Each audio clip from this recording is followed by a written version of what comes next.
Bonjour Chanel, 2 minutes.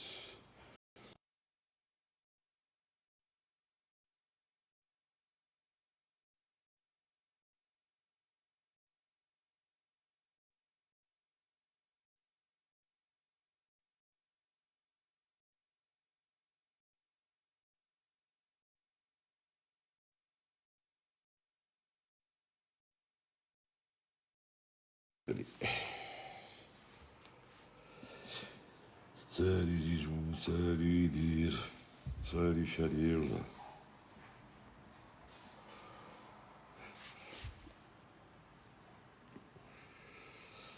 Donc,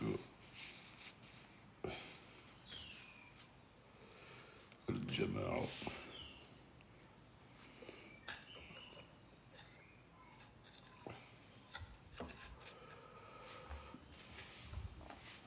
Payou, salut Gérard.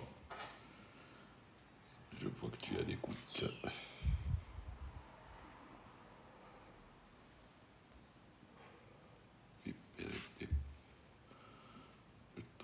Le temps de partager.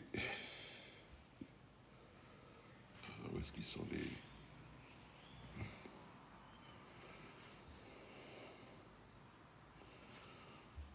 Est-ce que l'équipe, elle dort, l'équipe, elle dort.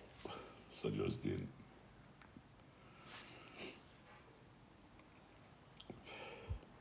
7 personnes sur le chat, 2 likes. Il y a quelque chose qui va pas.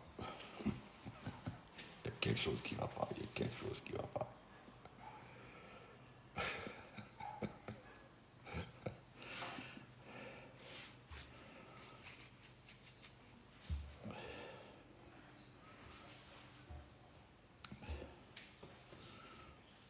Oh, ça donne du bon au cœur de voir les cœurs monter comme ça.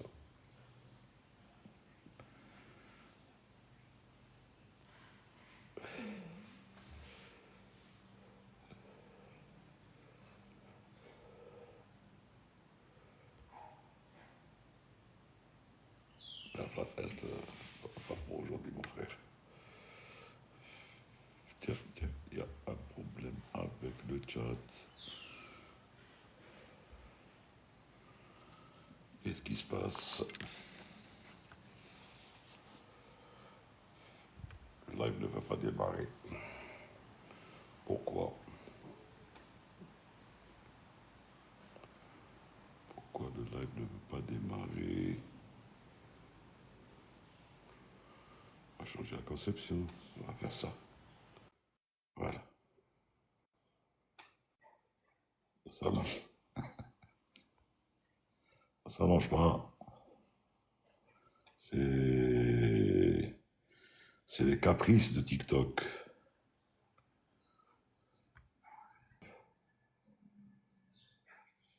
Ça, c'est les caprices de TikTok.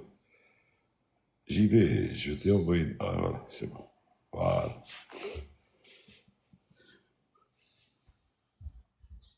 Salut Nordine. Salut, j'y vais. Les caprices Je de fais la TikTok. config et j'arrive. Ouais, ok.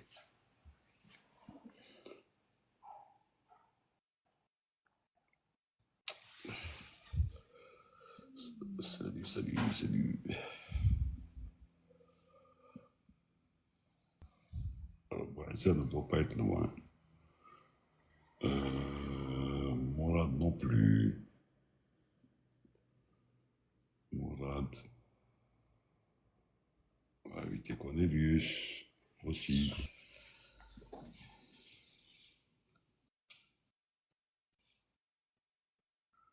Eh ben oui, c'est ça, hein. C'est comme Miami. Ça comme Miami, ça doit être un gros porteur, ça, c'est clair. Le 60e, 61e de l'attitude, ouais.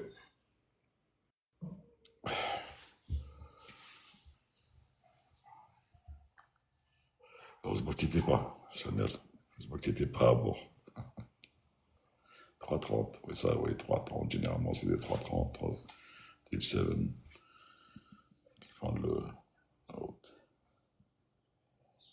Et se blesser, ils n'ont pas dit si c'était un gars du flight deck, non mais flight deck de la cabine la cabine ou bien un passager. Si c'est un passager, ça veut dire qu'il n'était pas attaché. Ou il a reçu une valise sur la tête et que le rat n'était pas, le rat ne devait pas être.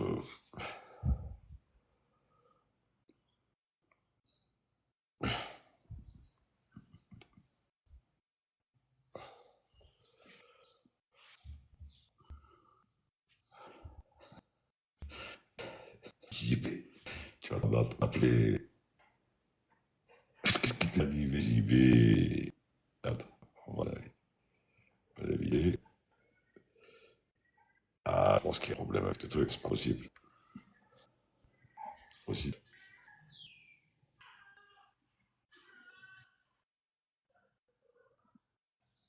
Ah, on va changer peut-être ça.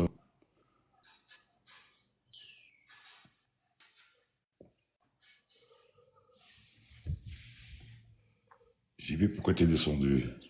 Salut Nordine, salut le chat. Salut. Ben, Le JB. Ah ouais, j'ai vu, le configurateur est descendu, ouais. Et l'invitation lui a été envoyée encore et apparemment. Pourquoi ne pas continuer? Ça, c'est les consignes de la compagnie, probablement. Parce que s'il était au Gros Élan pour descendre à Miami, c'est très loin par rapport à ce qu'il. C'est une bonne décision. Ben, il a dû rebrousser chemin sur Stockholm. C'est mieux pour le passager, c'est mieux pour la compagnie aussi.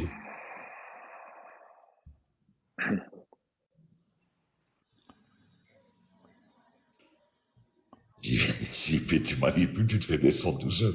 Oui, parce que ça a merdouillé, là. Ça a merdouillé. Attends. Je sais pas ce qui se passe en ce moment avec. Parce que même tout à l'heure, il y avait des difficultés pour.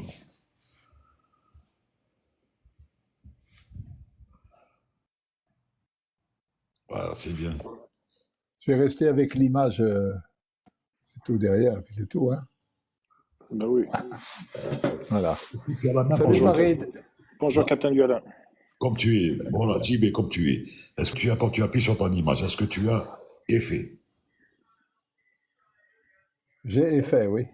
Oui. Tu appuies sur effet, tu as l'écran vert. Tu cherches l'écran vert, il est sur le truc circulaire, ou sur le fanion à côté. Tu appuies à l'écran vert, tu mets n'importe quelle photo que tu as. The King's Auto the Road. Oui, ça marche, oui. Bien sûr.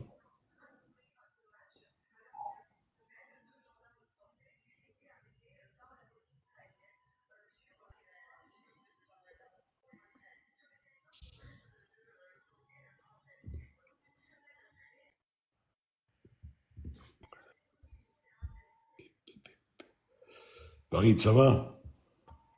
Ça va, ça va. J'étais un peu en retard, j'ai été acheter les cigarettes et puis voilà quoi. C'est bien, c'est bien. Ah oui. Généralement, c'est toi qui poses la question. Maintenant, c'est moi qui te l'ai posée. Hier, il y avait Dr. Barkat qui voulait. Voilà. Voilà, comme tu es, tu peux mettre n'importe quelle photo dans ta galerie. Eh ben oui, mais ça déconne. Ça met énormément de temps. Ça met énormément de temps à monter. J'ai sélectionné une photo au hasard. Bon, Manish. Captain Violin. Captain, Oui. soyons original. Laissez l'écran vert, là, c'est bien, c'est original. Personne ne l'a jamais laissé. Vous innovez. Pas innover alors. Qu'est-ce que je voulais dire? J'ai eu Gérard donc en contact. Il est dans le chat. Voilà. Oui. Alors je lui dis bonjour. Et puis donc je viens de lui envoyer, parce que je lui avais envoyé une vidéo, mais comme j'étais à l'extérieur, c'était avec la 5G, c'était pas bien passé, donc là je lui ai envoyé la vidéo, c'était celle du maintien de l'ILS. Mais bon, je lui en envoyé d'autres, plus comme ça, parce qu'il a voulu voir mes vidéos. Voilà. Ok. À part ça, les habits, comment ça va?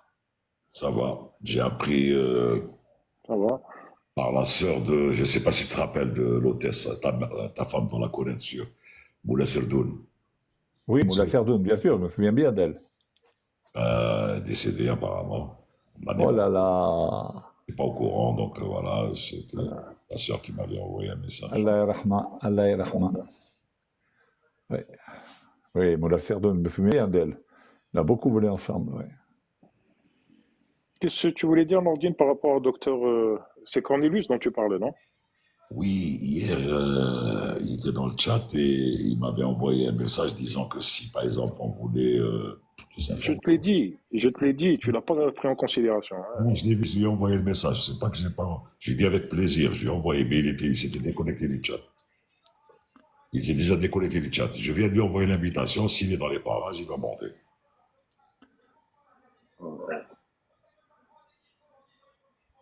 Comme ça, pendant qu'il te parle, moi, je retourne la caméra. Eh ben oui, pourquoi pas. J'ai vu la vidéo de Belgage, yeah, Belgage. Belgage, oui. Yazid, oui. Oui, et c'est Mourad, il était ému, hein, parce qu'il est aux larmes, il était ému aux larmes d'ailleurs, hein. Mais il est de sa promo. C'est de sa Et promo. ouais, moi, je te dis franchement, aussi, ça m'a ému, parce que c'est deux garçons auxquels j'ai fait de l'instruction. C'est-à-dire, quand ils sont arrivés à la compagnie, ils ont été les premiers élèves que j'ai eus sur 37. Donc, ça fait vraiment quelque chose de voir que ces garçons-là, maintenant, prennent leur retraite, etc. C'est extraordinaire. Bon, là, il faut attendre un peu. Hein. Il faut attendre Oui. encore 15 ans, je pense. Mais Yazid, c'est un garçon magnifique, très gentil, très bien élevé, vraiment impeccable. Hein. Bon, Morad aussi, c'est pas le problème.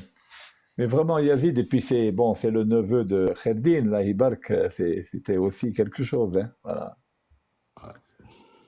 Très classe aussi, hein, très classe. Très, très classe. Il faut voir son oncle, Kherdin, là, Ibark, c'était vraiment quelqu'un. Hein.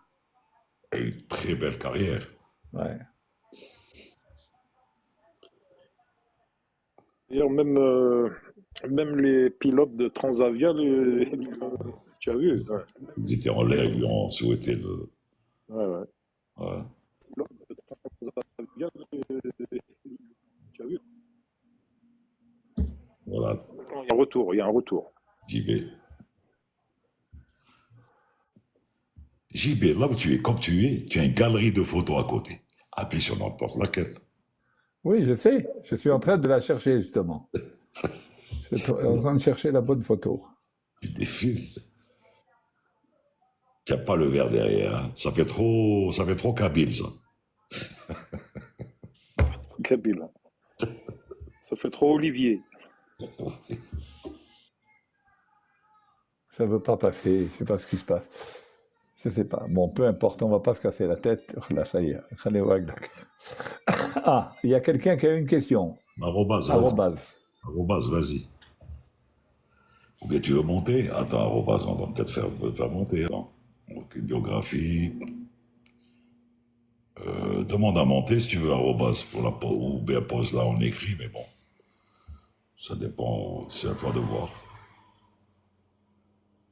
Fais une demande pour monter, on te fait monter. Faut-il faire une prépa ou être ingénieur pour devenir pilote? Pas obligatoirement une prépa ou être ingénieur pour devenir pilote, mais il te faut obligatoirement suivre des cours, enfin, il faut avoir fait une filière scientifique. Voilà. Ça ne veut pas dire que ceux qui n'ont pas fait de filière scientifique n'y sont pas parvenus, mais c'est difficile pour s'accrocher à ces études-là. Si tu fais prépa, c'est bien. Si tu fais ingénieur, c'est encore mieux. Mais voilà, il te faut des bases en maths et en physique pour pouvoir suivre tout ce qui est études, navigation, mécanique des vols, tout ça. On peut résumer ça en disant maths appliquées. Voilà. Maths appliquées physique. C'est pas la peine de connaître les espaces vectoriels à n dimensions, ça servira à rien.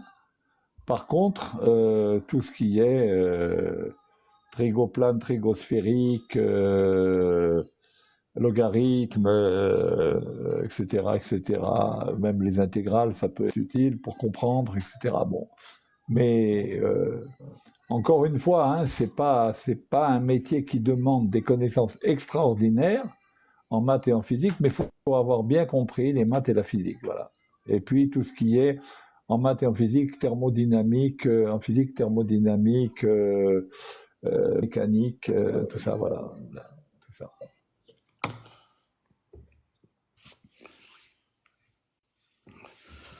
Mais bon, ça dépend ce que tu veux en faire. Est-ce que tu veux en faire un métier? Parce que là, si tu dis pour faire pilote, tu n'as pas dit pilote de ligne, tu as dit pilote. Si pour devenir pilote privé, tu as 18 ans, tu es au lycée, tu peux faire ton PPR, hein, ton pilote pratique. Mais après, pour plus tard, si tu veux percer et rester faire une carrière, là, c'est autre chose. Là, il faudrait que tu poursuives tes études universitaires, par exemple, ou les maths appliquées, comme disait JB. Et voilà, hein. Et pour les hélicos, bah, c'est pareil, hein. C'est pas la même façon de piloter, parce que c'est une ascension verticale, alors que c'est pratiquement horizontal jusqu'à être porté. Mais bon, ben les études sont pareilles, hein. Les études genre ATPL et tout, c'est pareil. Et c'est les mêmes règles de l'air, pratiquement. Les règles de l'air, hein, je dis réglementation. Et alors, je ne sais pas si c'est une question ou une affirmation. Comment se crée la portance? Il y a beaucoup d'hypothèses. C'est une question d'Anwar. Ouais. Alors, les hypothèses, il y a les vraies et les fausses. Alors, l'explication la plus couramment donnée, c'est de dire que lorsque deux molécules arrivent en même temps au bord d'attaque, comme le cheminement le long de l'extrado, donc le dessus de l'aile, est plus long que le cheminement le long de l'intrado, donc le dessous de l'aile, on dit que la particule qui arrive et qui doit passer au-dessus de l'aile doit aller plus vite pour rattraper sa copine à l'arrière. Ce qui n'est étayé par aucun principe de la physique. Aucun. Il n'y a aucun principe de physique qui dise que deux particules qui arrivent en même temps à un endroit donné doivent, après être perturbées de leur mouvement initial, doivent se retrouver à la fin. Il n'y a rien qui le dise. Donc, bon, c'est un moyen simple d'expliquer, mais au niveau physique, c'est totalement faux. Les deux origines de la portance sont, premièrement, la conservation du débit masse. C'est-à-dire que lorsque dans un fluide, on diminue la section de passage, c'est-à-dire lorsque, par exemple, au départ, le fluide s'écoule dans une section perpendiculaire à l'écoulement d'1 mètre carré, et qu'un peu plus loin, il y a un resserrement et ça passe à 0,5 mètre carré, eh bien, pour que le fluide de lui-même, ça c'est les lois de la physique qui le veulent, le débit masse D va rester constant. Le débit masse, c'est quoi? C'est M que multiplie ρ que multiplie V. M étant la masse, ρ la masse volumique, et V la vitesse. Alors qu'est-ce qui va se produire pour que le débit masse reste constant? Eh bien, la vitesse va augmenter là où la section du fluide va être restreinte. Très bien. Donc, on aura augmentation de vitesse et, parallèlement à ça, il y a le théorème de Bernoulli qui dit que dans un fluide en mouvement, la pression totale, qui est une constante, elle est égale à la pression statique plus la pression dynamique. La pression statique est mesurée perpendiculairement à l'écoulement, la pression dynamique est mesurée, s'exerce dans l'axe de la vitesse du fluide. Très bien. Donc, que se produit-il? Puisque dans le fluide en mouvement, il va y avoir augmentation de vitesse, il va donc y avoir diminution de la pression statique. Donc ça, c'est au-dessus de l'aile. En dessous de l'aile, il va y avoir diminution de la pression statique jusqu'à une certaine incidence. Après, il va y avoir augmentation. Enfin bref, au final, on aura une différence de pression entre le dessous et le dessus de l'aile. La pression au-dessus de l'aile sera inférieure à la pression en dessous de l'aile. Ça va faire un phénomène d'aspiration. Ça, c'est une source de portance. La deuxième source de portance, elle tient au troisième principe de Newton, qui veut qu'à toute action, il y ait une réaction. En fait, que se produit-il? Il se produit que lorsque l'air passe autour de l'aile, passe autour de l'aile, il est défléchi vers le bas, à l'arrière. C'est ce qu'on appelle le downwash. Et ce downwash fait comme exactement la même chose que lorsque vous nagez, lorsque vous avez plongé et que vous voulez remonter. Qu'est-ce que vous faites? Avec vos mains, vous faites ce mouvement pour pousser l'eau vers le bas et ça vous fait remonter. Eh bien là, c'est exactement la même chose. L'air est propulsé vers le bas et donc, par réaction, l'avion monte. Donc la portance globale de l'avion est due à ces deux phénomènes. Et pour le phénomène de downwash, si vous voulez le matérialiser, c'est très très simple, vous pouvez le faire à la maison. Vous prenez une cuillère, vous faites couler l'eau du robinet, d'accord? Et vous mettez la cuillère comme ça, verticale, vous la tenez à peine avec les deux doigts et vous l'approchez de l'eau. Vous allez voir que dès que vous allez l'approcher de l'eau, elle va être aspirée par le flux d'eau et vous allez voir qu'à l'arrière de la cuillère, l'eau est défléchie vers votre main, en fait, vers vous. D'accord? Vous allez voir, et c'est ce qu'on appelle le downwash. Donc voilà, la portance est liée à ces deux phénomènes. Donc d'une part, le théorème de Bernoulli qui fait qu'il y a une dépression sur le dessus de l'aile et une moins grande dépression sur le dessous, et donc une différence de pression entre le dessous et le dessus, qui fait une inspiration de l'air, plus donc le downwash qui propulse de l'air vers le bas, et qui par effet va automatiquement remonter l'aile. Voilà. J'espère avoir été clair. Va automatiquement. Très clair, très clair. Hazem, vas-y. Hazem Constantine. Bon. Il y a des gens qui demandent à monter, mais quand ils montent, ils décrochent tout de suite. Salut Mourad. Salut Mourad. Alors, il y a Saber l'unique, ou bien je ne sais pas comment c'est, oui, Saber l'unique qui demande, et le poash, est-ce que tu peux expliquer? Le poash, c'est exactement le même principe. Enfin, c'est très simple à comprendre. Vous prenez deux particules d'air qui arrivent devant le bord d'attaque, pile poil au niveau du bord d'attaque. Qu'est-ce qui se produit? Celle qui va aboutir plutôt vers le haut, elle va être obligée de monter. Est-ce que vous êtes d'accord avec moi? Il va y avoir la particule, avant même de monter, d'avoir heurté l'avion, l'aile, elle va être forcément obligée de monter. C'est ça le poash, tout simplement. Et cette poash, c'est lui qui va créer, en fait, c'est lui qui va créer l'onde de choc. Parce que quand la vitesse est faible, la particule va remonter pour passer au-dessus de l'aile, elle aura une grande distance, relativement grande distance pour le faire, avant que l'aile ne lui arrive dessus. Par contre, lorsque la vitesse sera proche de la vitesse du son, à ce moment-là, la particule n'aura plus de distance, puisqu'elle sera directement en contact avec l'onde propulsée par l'avion, et elle va devoir monter extrêmement rapidement. C'est ce qui va créer l'onde de choc. Bon, ça sera l'occasion d'expliquer un peu plus tard ce que c'est que le vol en high speed, etc. Salut Lias. Hola. Salut Lias. Salut tout le monde. Hola. Hola, hombre. Alors, Ce que je vais faire, Nordine, oui. ça me semble plus logique. Comment allez-vous? Yes, Je vote de Mitchell.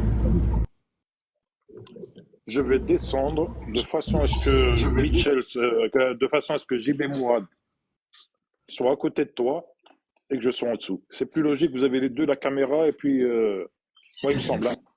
Ça te dérange pas que je descende?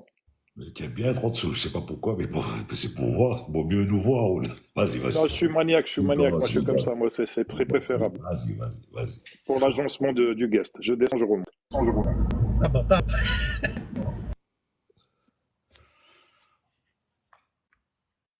Allez, remonte. Viens là, où est-ce que Et toi? Ça va? tu te rappelles de la musique? Ah, je suis sur la route toute la sainte journée. Tu te rappelles la musique avec? Oui, Avec qui? Oui. oui. Là, Et je prends voilà. la route vers Mascara. Ben, j'avais compris parce que je t'ai vu ce matin, tu as posté un truc en noir et blanc, une photo noir et blanc Là, j'étais là-bas le week-end passé. Et finalement, je dois repartir parce que on a une visite gouvernementale et ça a capoté la semaine passée. Et là, normalement, c'est confirmé pour demain. Donc là, on ouvre la plateforme. et ben, roule doucement. Écoute, quand tu écoutes Frank Sinatra, pépère, tranquille. Yeah, fly to me, the moon. Fais gaffe, c'est loin le monde, c'est loin le monde. Fly to Reris, fly to... Berigo. Tu as des nouvelles de Berigo? Non, laisse-le digérer le tour des manèges qu'il a fait dernièrement. Eh,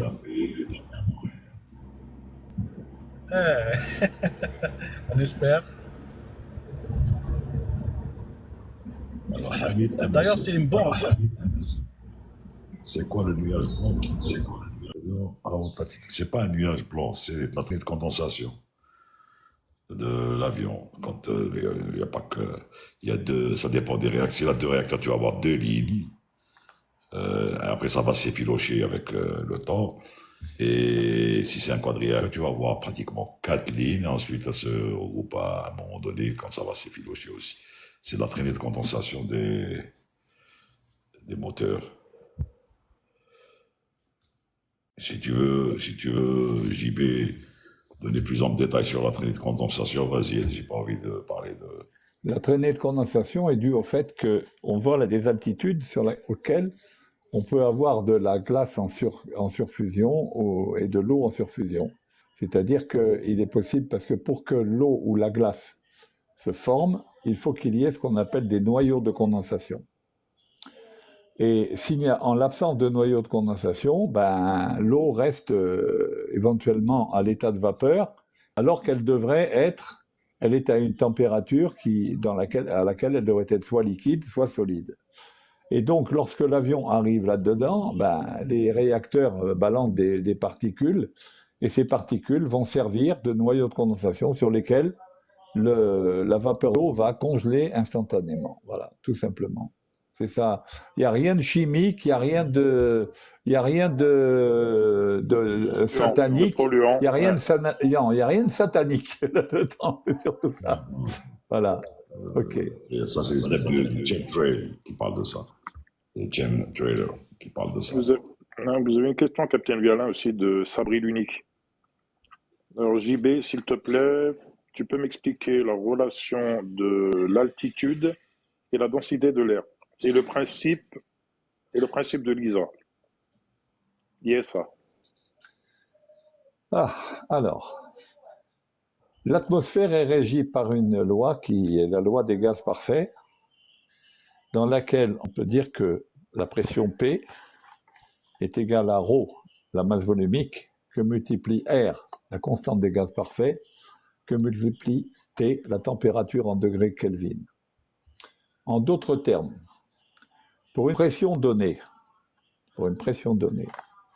si la température augmente, P égale ρ RT.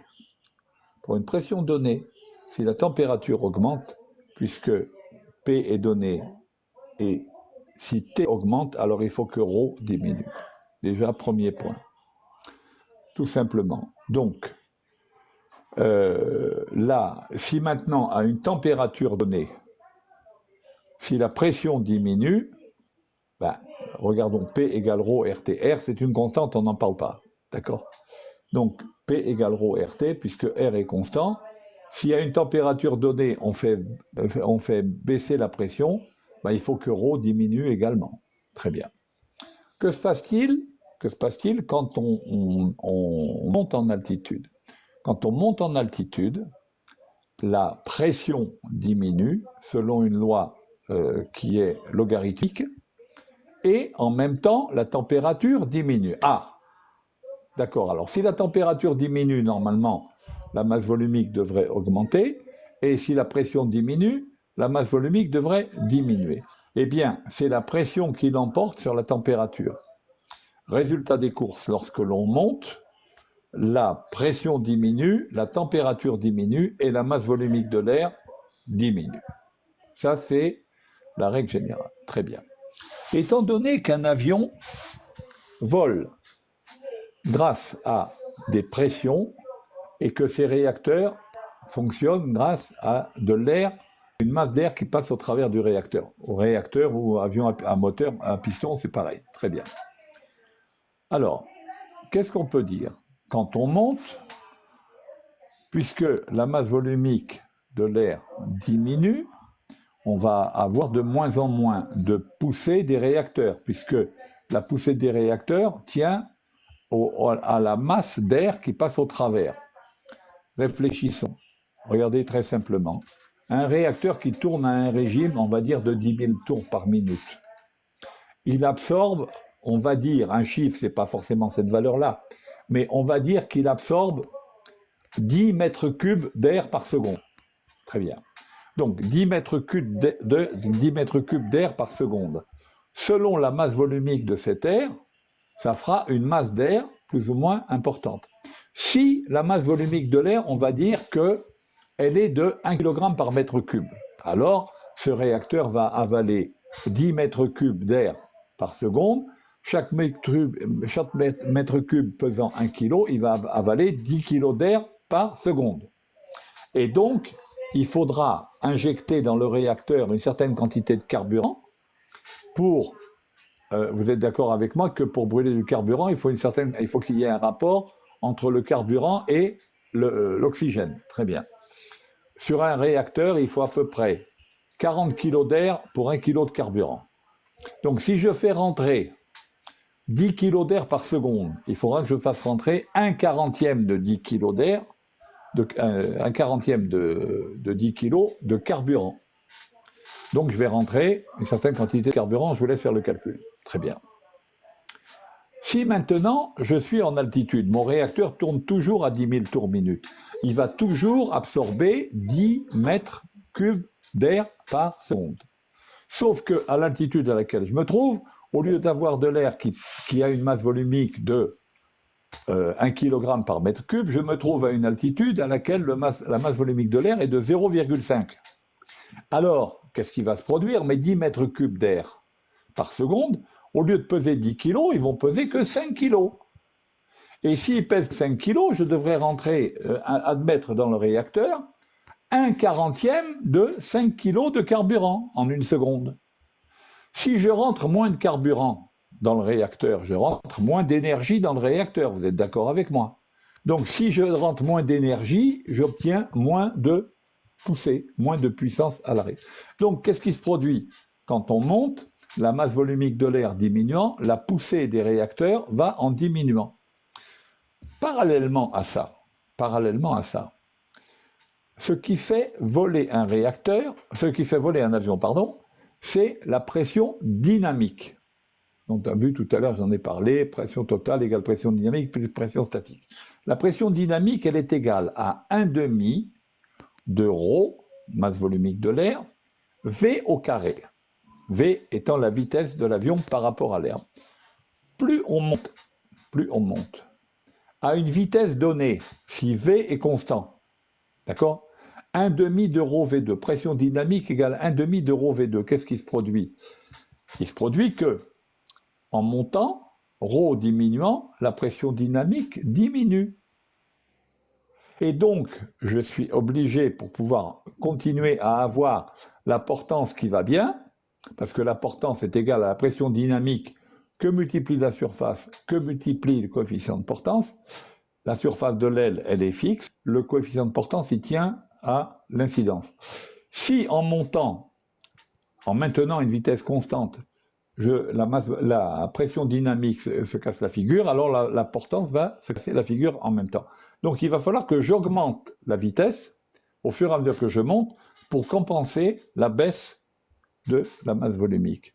Donc, qu'est-ce qui se produit? Lorsque je monte, j'augmente la vitesse de l'avion pour garder une pression dynamique constante Et en même temps, la poussée des réacteurs diminue. C'est pour ça qu'il y a un plafond. Parce qu'il y a un moment où la poussée des réacteurs diminuant, elle arrivera juste à équilibrer ce qu'il faut de pousser pour faire avancer l'avion et le faire voler. Premièrement. Maintenant, je viens de vous expliquer que la poussée des réacteurs, elle varie avec l'altitude parce que la masse volumique de l'air diminue. Très bien. Mais aujourd'hui, je suis à 36 000 pieds, j'ai une température de moins 60. Quelle est la masse volumique? Qu'est-ce qui donne mes réacteurs? Il faudrait que je fasse des calculs savants et le constructeur de l'avion, il a bien été obligé de dire, voilà, mon avion, il est capable de faire ça, il est capable de faire ça, il est capable de faire ça. Il ne va pas me livrer un avion sans que je sache la poussée qu'il est capable de délivrer, il n'y a rien du tout. Très bien. Donc, qu'est-ce qu'on fait? On a imaginé une atmosphère standard. C'est-à-dire, on a fixé les valeurs de la pression, de la température et de la masse volumique de l'air dans l'atmosphère. On les a fixés pour servir de référence pour le calcul des performances des avions. Alors, on dit, Boeing, Airbus, Embraer et tout, ils vous disent par exemple que cet avion, au niveau 250, il va consommer tant, il va donner une poussée de temps à telle vitesse, etc. Donc on a les performances à tous les niveaux. On les connaît dans une atmosphère idéale, l'atmosphère standard. Sauf que l'atmosphère n'est pas standard tous les jours. La température varie d'un jour à l'autre, etc. Donc, qu'est-ce qu'on fait? On dit, on va calculer en fait l'altitude dans l'atmosphère standard à laquelle on trouve la masse volumique d'aujourd'hui. Je dis, je ne vous donne pas de valeur parce que je peux pas, j'ai pas toutes les valeurs de l'atmosphère standard en tête, mais admettons que au niveau 300, à 30 000 pieds, admettons que la température à 30 000 pieds, elle est égale à moins 45. Ça, c'est dans l'atmosphère standard, elle est égale à moins 45.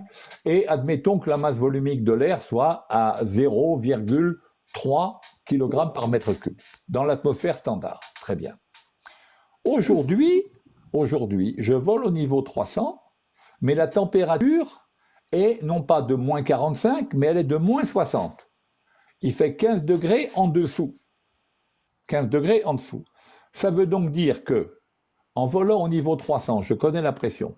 La pression, elle est donnée. Je vole au niveau 300, je connais la pression.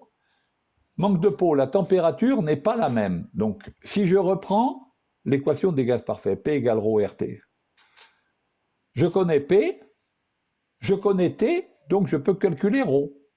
Bon, je ne vais pas calculer ça dans l'avion. Donc, qu'est-ce qu'on fait? On calcule ce qu'on appelle l'altitude densité.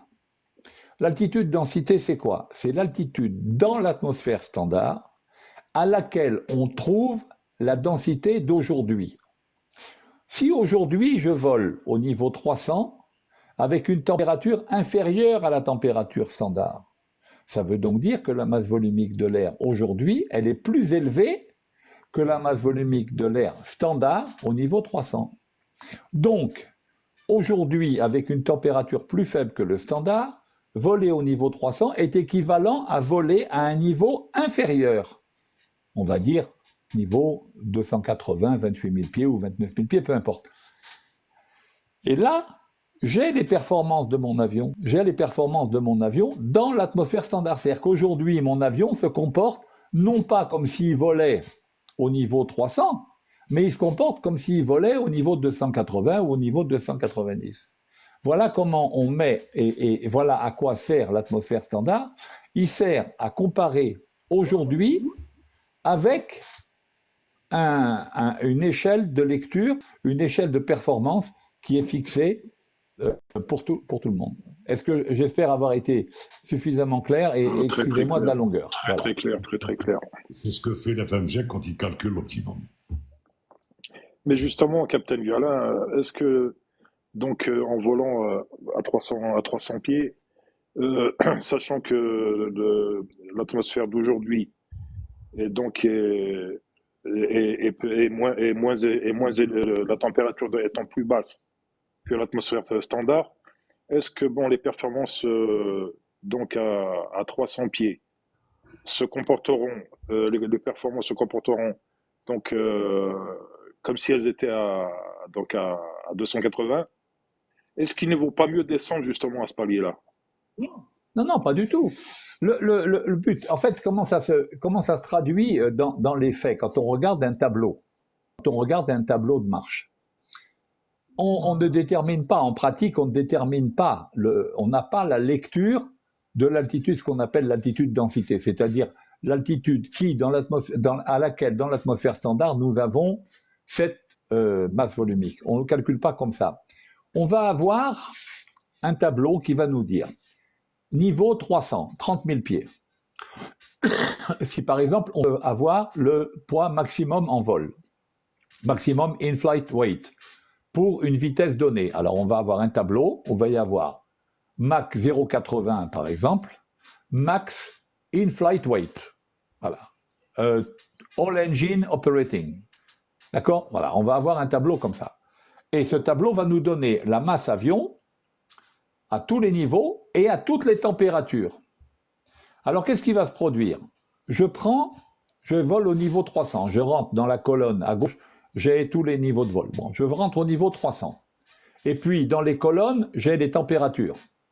Alors, si aujourd'hui je vole en température standard, par exemple, je vole en température standard, le tableau va me dire, aujourd'hui, ton maximum in-flight weight à Mach 80, il est de 120 tonnes.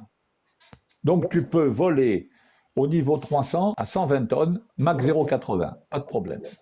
Voilà ce que l'avion peut faire, voilà les performances qu'il a. Si aujourd'hui la température est inférieure au standard, admettons que la température standard c'est moins 45, dans les colonnes, il y a moins 60.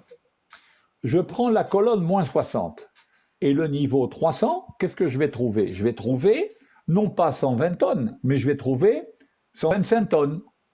Ça veut dire que l'avion, il est plus puissant puisque la masse volumique de l'air est plus faible. Il est capable non pas de voler seulement à 120 tonnes, il est capable de voler à 125 tonnes. Maintenant, si la température était supérieure au standard, si par exemple au lieu d'être moins 45, elle est de moins 30, je vais aller dans la colonne moins 30 et qu'est-ce que je vais trouver là? Au lieu de trouver 120 tonnes en face du niveau 300, je vais trouver peut-être 118 tonnes. Ça veut dire que si la température augmente, mon avion a moins de performance et donc je suis limité à 118 tonnes. Voilà comment ça fonctionne. Mais derrière ce calcul-là, il y a en fait le calcul de l'altitude-densité que l'on omet, on ne donne pas l'altitude-densité, on dit le résultat de l'altitude-densité. Voilà. J'espère, excusez-moi de la longueur, mais il n'y avait pas moyen de faire plus court. C'est nécessaire. Merci beaucoup, Captain Dual. Merci. Salut Walid. Bonjour JB. Salut Farid. Salut Walid. Vous allez bien? J'arrive un peu en retard et je pars un peu plus tôt aujourd'hui. D'accord. On n'est pas toujours maître de ses horaires, hein, tant qu'on travaille. Nous, on est maître de nos oui, horaires. j'ai cours à midi, donc il me reste un quart d'heure à passer avec vous. L'essentiel, c'est que tu sois là. Ouais, je ne vais pas rater. Qu'est-ce que tu réponds, Nordine, là, au cours, là? Parce qu'elle est insistante, Nadia, là, vous donnez des cours, vous, ou pas? Parce que si vous ne vivez pas en Algérie. Non, mais personnellement, je ne donne pas de cours, j'ai fait des lives. Peut-être un jour, mais ce ne sera pas des cours comme ça par correspondance ni rien, probablement dans un aéroclub. Je suis en train d'y penser. J'y vais donner des cours, mais dans une école de formation. Donc voilà. Algérie. Mais en Algérie, oui. J'y vais donner des cours dans une école en Algérie. Mais bon, c'est-à-dire, j'ai pas voulu répondre, j'ai dit ça dépend. Parce que j'ai laissé la porte ouverte, mais c'est tout. Dolio 35 qui dit bonjour, comment ça se passe, décollage ou atterrissage quand il y a des nuages denses? Bon, tu veux dire denses. Parce que si les nuages dansent, bon, les nuages dansent en général, mais bon, mais ils sont denses, denses avec des NSE, mais bon, oui, ben ça se passe normalement, les nuages, sauf s'il y a des CB, ce qu'on appelle des cumulonimbus sur un aéroport, et que c'est dit dans la TIS, les décollages sont délayés. Et il ne faut pas décoller, ou il faut ne pas atterrir aussi, parce qu'on n'atterrit pas sous un CB quand il passe juste sur la piste, parce que c'est la catastrophe assurée presque. Bon, ça dépend. Et là, ça se passe normalement. Quand il y a des liens sur un aéroport, et ben, ça se passe normalement. Les décollages se font. Il y a des radars au décollage, et il y a des escapes, il y a en fonction de la masse, où est-ce qu'elle se trouve, le pilote va demander des caps pour des caps d'évitement. Ben, il va éviter ça et ensuite reprendre sa route, sans plus. Mais sinon, il n'y a rien de truc. Ça ne veut pas dire qu'il pleuve, qu'il neige, qu'il vente. L'aviation continue à opérer, les avions continueront à décoller, et voilà. Comment chercher de l'oxygène à 30 000 mètres? 30 000 mètres, ça, c'est 30 000 mètres, c'est pratiquement le upper. C'est-à-dire, c'est au-delà du 600, du 500, du 600 de upper. Il n'y a pas d'oxygène à 30 000 mètres. Hein, et il faut être dans une capsule.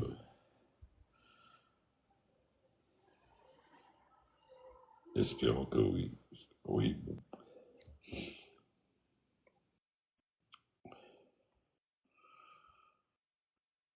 Bon, j'essaie de dire. Altitude, pression, altitude atmosphérique, a-t-il une différence? Altitude, pression et altitude atmosphérique. Y a-t-il une différence?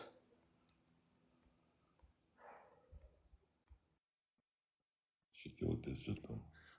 L'altitude pression, c'est l'altitude qui est lue sur un altimètre. Ça, c'est la définition aéronautique. L'altitude pression, c'est l'altitude lue sur un altimètre dont la pression de référence est le 1013. C'est-à-dire, l'altitude pression, c'est l'altitude à laquelle la pression que nous recevons de l'extérieur se trouve dans l'atmosphère standard. Dans l'atmosphère standard. Ça ne veut pas dire que notre altitude réelle est celle-là. Parce que si on est dans un anticyclone, on sera plus haut, et si on est dans une dépression, on sera plus bas. C'est une mesure, quand on dit par exemple je vole au niveau 300, c'est-à-dire à 30 000 pieds d'altitude pression, ça veut dire je suis à l'altitude dans laquelle, dans l'atmosphère standard, règne la pression extérieure à laquelle je me trouve actuellement et qui correspond à 30 000 pieds. L'altitude atmosphérique, je ne connais pas. L'altitude atmosphérique, c'est l'altitude de la surface isobare à laquelle je me trouve. À ce moment-là, ça serait, on ne connaît pas l'expression altitude atmosphérique, mais c'est ce qu'on appelle l'altitude vraie, c'est-à-dire on calcule en tenant compte de différents paramètres de correction et en particulier de la température, on calcule quelle est l'altitude vraie de l'avion par rapport au sol. Voilà un peu. Ce calcul procède d'une correction sur la pression, donc la pression de référence, et d'un calcul sur la température de la couche d'air qu'il y a entre le sol et l'avion. Voilà. En fait, qu'est-ce qui se produit? L'atmosphère, lorsque la température moyenne dans la couche entre l'avion et le sol est supérieure à la température standard, alors l'altitude vraie sera supérieure à l'altitude que l'altimètre donne, c'est-à-dire si on est à 30 000 pieds et qu'il fait plus chaud que dans le standard, je volerai en fait, en ayant 30 000 pieds indiqués à l'altimètre, je volerai peut-être à 31 000 pieds, j'exagère peut-être, mais peu importe, d'accord? Et si la température est inférieure à la température standard, je volerai à une altitude réelle inférieure à 30 000 pieds, mettons 29 000 pieds ou 29 500 pieds, peu importe, voilà. Voilà donc tout ce que je peux dire là-dessus. Après, c'est des calculs qu'il faut faire, voilà. Iloulou. Oui, bonjour, salam alaikum. Bon, Alaikum salam. 2, 3, 4, 5. Alors, je suis venu sur un autre compte. Je m'appelle Sabri et j'avais 2-3 questions. C'est moi qui t'ai posé la question sur la densité de l'air et de l'altitude, mais j'avais encore une autre question, s'il te plaît, si tu peux m'aider. Alors, bon, ma question, c'est la différence entre la vitesse indiquée et la vitesse réelle. Donc, moi, dans mon cours, on dit que la vitesse, elle est mesurée par le port statique par le port de pression statique et par les pitot. et les pitot qui mesurent la pression totale. Donc, il y a une soustraction qui est faite et on a la pression dynamique qui fait en sorte que on a la vitesse réelle. Sauf que dans mon cours, c'est écrit que le airspeed indicator va toujours montrer la vitesse indiquée et pas la vitesse réelle.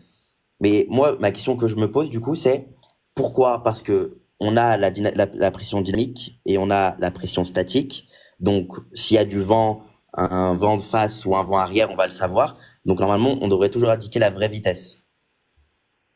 Tu peux pas. Alors, d'abord, à quel niveau tu te trouves? Est-ce que tu te trouves au niveau ATPL ou au niveau Ouais. UPL? À niveau ATPL. ATPL, très bien. Alors, effectivement, le airspeed indicator fait la différence, la soustraction entre pression totale qui arrive dans la capsule anémométrique et autour de la capsule anémométrique, nous avons la pression statique. Donc, la déformation de la capsule anémométrique, elle est fonction de pression totale moins pression statique, puisque la pression statique est à l'extérieur, la pression totale est à l'intérieur. Très bien. Mais la pression dynamique que l'on mesure, elle est égale à 1/2 de ρ V au carré. Est-ce que tu es d'accord là-dessus? Ouais, je suis d'accord là-dessus. Très bien, ok. Pour faire la correspondance entre la pression dynamique que je mesure et une vitesse, est-ce que tu es d'accord avec moi qu'il faut connaître ρ? Puisque pression dynamique est égale à 1/2 de ρ V au carré. Ok. Et ρ, c'est la Très masse bien. voluminique de l'air. Oui, ρ, c'est la masse volumique de l'air, elle est essentiellement variable, en particulier sur un avion, Mhm. puisqu'on va monter. Et en montant, la masse volumique de l'air, elle va diminuer. D'accord. Et selon l'altitude à laquelle je me trouve, je ne peux pas faire une correspondance entre la pression dynamique et la pression et la vitesse, puisqu'il faut que je connaisse ρ. Est-ce que tu es d'accord? Oui, je suis d'accord. Très bien. Alors, pour faire l'étalonnage de l'indicateur de vitesse, puisque ρ est par définition variable, qu'est-ce qu'on a fait? On a fait en sorte que on prenne comme valeur de ρ la valeur de ρ0, c'est-à-dire la masse volumique de l'air dans l'atmosphère standard au niveau de la mer, c'est-à-dire 1,225 kg par mètre cube. À ce moment-là, si on fixe ρ, on est capable de faire une correspondance entre pression dynamique et vitesse. Cette correspondance ne sera valable que si et seulement si ρ réel est égal à ρ0. Mais comme, par définition, ρ est différent de ρ0, alors qu'est-ce qu'il faut qu'on fasse? À partir du moment où l'avion est à une altitude autre que 1013, enfin 0, il vole à une autre pression que 1013 hectopascales et à une autre température que 15 degrés, eh ben, il y a une erreur qui est liée à la valeur de ρ. Et c'est cette correction qu'on est obligé de faire pour passer de la vitesse indiquée, qui est l'indication brute de l'indicateur de vitesse, pour aller à la vitesse propre. Pour aller à la vitesse propre, il faut intégrer le fait que ρ réel ne soit pas égal à ρ0. Et quand on monte, qu'est-ce qui se passe?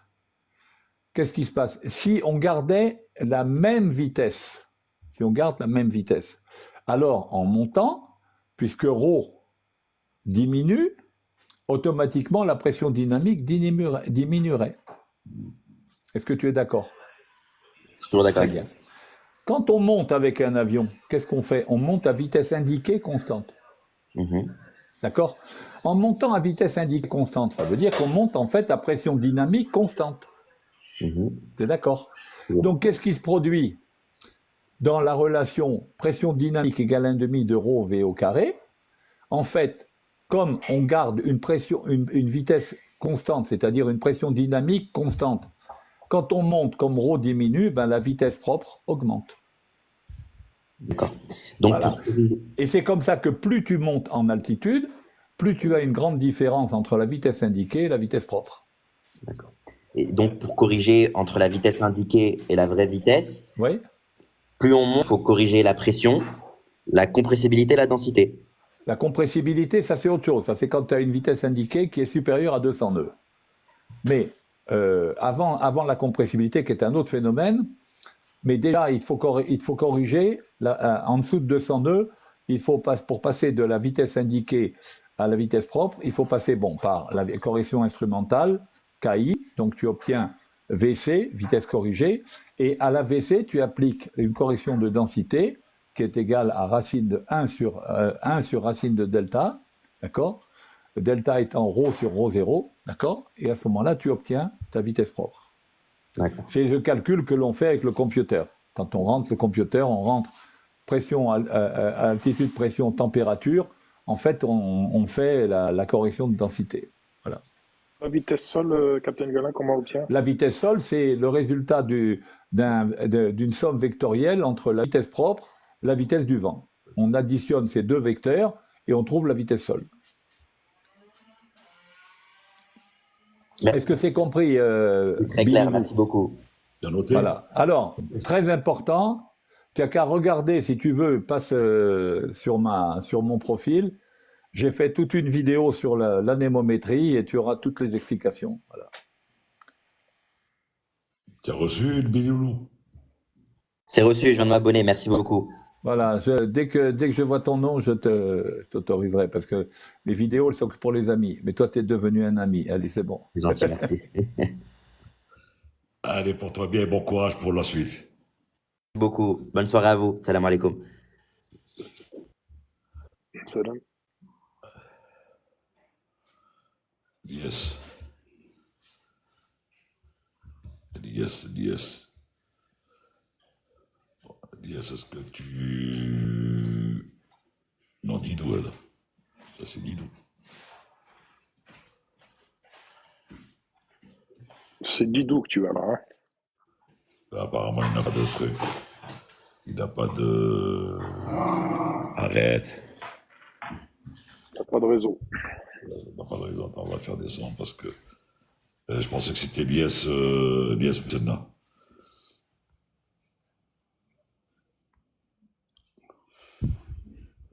Parce que l'IS Moussena, si mes souvenirs sont bons, il était avec nous First Officer sur 330. Je pense qu'il est passé Captain ATR. Il est dans le chat, mais je ne le vois pas. Je ne le vois pas. Rania. Peut-être que Bill Gates va rejoindre le live maintenant qu'il est à la retraite. Non, je l'ai eu au téléphone pour le féliciter pour la retraite et tout. Mais lui, il n'a pas TikTok. Il n'est pas sur TikTok. Et il n'est pas le seul à ne pas être sur TikTok. Parce que TikTok, il pose problème à quelques-uns. Et tu m'as compris. Donc, voilà, je pense qu'il va s'y mettre. Ben, Goutlo, je l'ai invité cordialement. Je lui ai dit, ben, écoute, tu peux... Moment perdu, passé. Bon, là, je ne sais pas pourquoi il a décroché. Il est parti, je ne sais pas, il était là. L'oisiveté, mère de tous les vices. Il Non, va se mettre à TikTok, il va se mettre à Snapchat, il va se mettre... Hein? Non, c'est pas une question de l'oisiveté. Non, c'est pas une question de Oui, j'ai retrouvé là dans mes cours ce dont on parlait hier avec V2 plus 15, etc., les rotations qui se produisent pas au rate normal et tout bon. Bon, c'est très honnêtement, enfin, si vous voulez, je peux faire la vidéo mais c'est quand même très très très technique pour être mis sur le live. Mais si ça vous intéresse, je peux le faire. Mais c'est pas évident pour quelqu'un qui n'a pas piloté des gros avions. C'est pas du tout évident de comprendre ce qui se passe. Voilà. Oui, mais d'ores et déjà, Captain Galin, est-ce que ce qu'on a dit hier était juste, proche de la vérité, loin de la vérité? De toute façon, il y a une logique. Ce qu'il faut bien concevoir, quand on calcule une vitesse de décollage, une VR, quand on calcule une VR, cette VR, elle est calculée en fonction de l'altitude densité, donc voilà, on rentre avec altitude, pression et température, et le poids de l'avion, le braquage des volets, etc. Très bien. On calcule une VR. La VR, elle est calculée, et pour que l'avion décolle à Vlof, donc si tu veux, la rotation que l'on va faire à l'avion, elle doit suivre ce que le constructeur a défini comme étant la rotation. Très bien. Si maintenant je fais une rotation qui est plus lente que prévu, qu'est-ce qui va se produire? Pour que l'avion décolle, il faut qu'il ait atteint la vitesse et l'angle d'incidence qui vont bien. Mais si je fais une rotation lente, l'avion pendant ce temps-là, il va accélérer. Il n'obtiendra l'incidence voulue pour générer la portance voulue qu'à une vitesse plus élevée, puisque l'avion va continuer d'accélérer, mais quand la relation, le moment où il y aura en même temps la vitesse et l'angle d'incidence qui vont bien, va être retardé. Donc ça veut dire qu'il va en fait rouler par terre, sur le sol, plus longtemps, donc sur une plus grande distance. Donc ce qui va perturber complètement tous nos calculs, parce qu'on a calculé une distance pour le décollage, etc., etc. Et là, on va pas respecter les principes de ce calcul. Donc, voilà un petit peu le principe. Alors, ensuite, lorsqu'il va réellement décoller, il va décoller à une vitesse supérieure à la VOF, ce qui va faire qu'il va avoir une accélération, il va avoir du mal à maintenir simplement V2. Il va être au-dessus de V2 parce qu'il a commencé VLOF, il commence à décoller non pas à VLOF, mais à une vitesse supérieure à VLOF. Voilà. Et c'est vraiment un truc de finesse. Très honnêtement, je pense que tu seras d'accord avec moi, Dean, c'est qu'il faut avoir piloté un avion, il faut avoir ressenti ce truc de tirer l'avion à la bonne, au bon rythme pour bien assimiler ce que ça va donner. Et voilà pourquoi les avionneurs ont fait un travail énorme, titanesque, au niveau des logiciels, du software, du hardware de leurs avions, pour finir ces histoires. Et d'ailleurs, les devis comme d'ailleurs les radars sont calculés pour que le SRS, le Speed Rail System, dans tous les avions modernes, soit respecté sans que le pilote ne s'inquiète de ces histoires de combien il va mettre, combien de trucs en faisant du poids et tout. Donc lui, il va suivre bêtement le dilet. Il va mettre le carré dans la croix, ce qu'on appelle le Speed Rail System, et ça va marcher. C'est l'heure du thé, à tout à l'heure. Bon, les messieurs, c'est l'heure de cours. Allez, je viens pour la pause, à tout à l'heure. Okay. Salut Moad. Salut Moad, pour la bien problème de connexion, Moad. Ouais, je l'ai toujours un problème de connexion.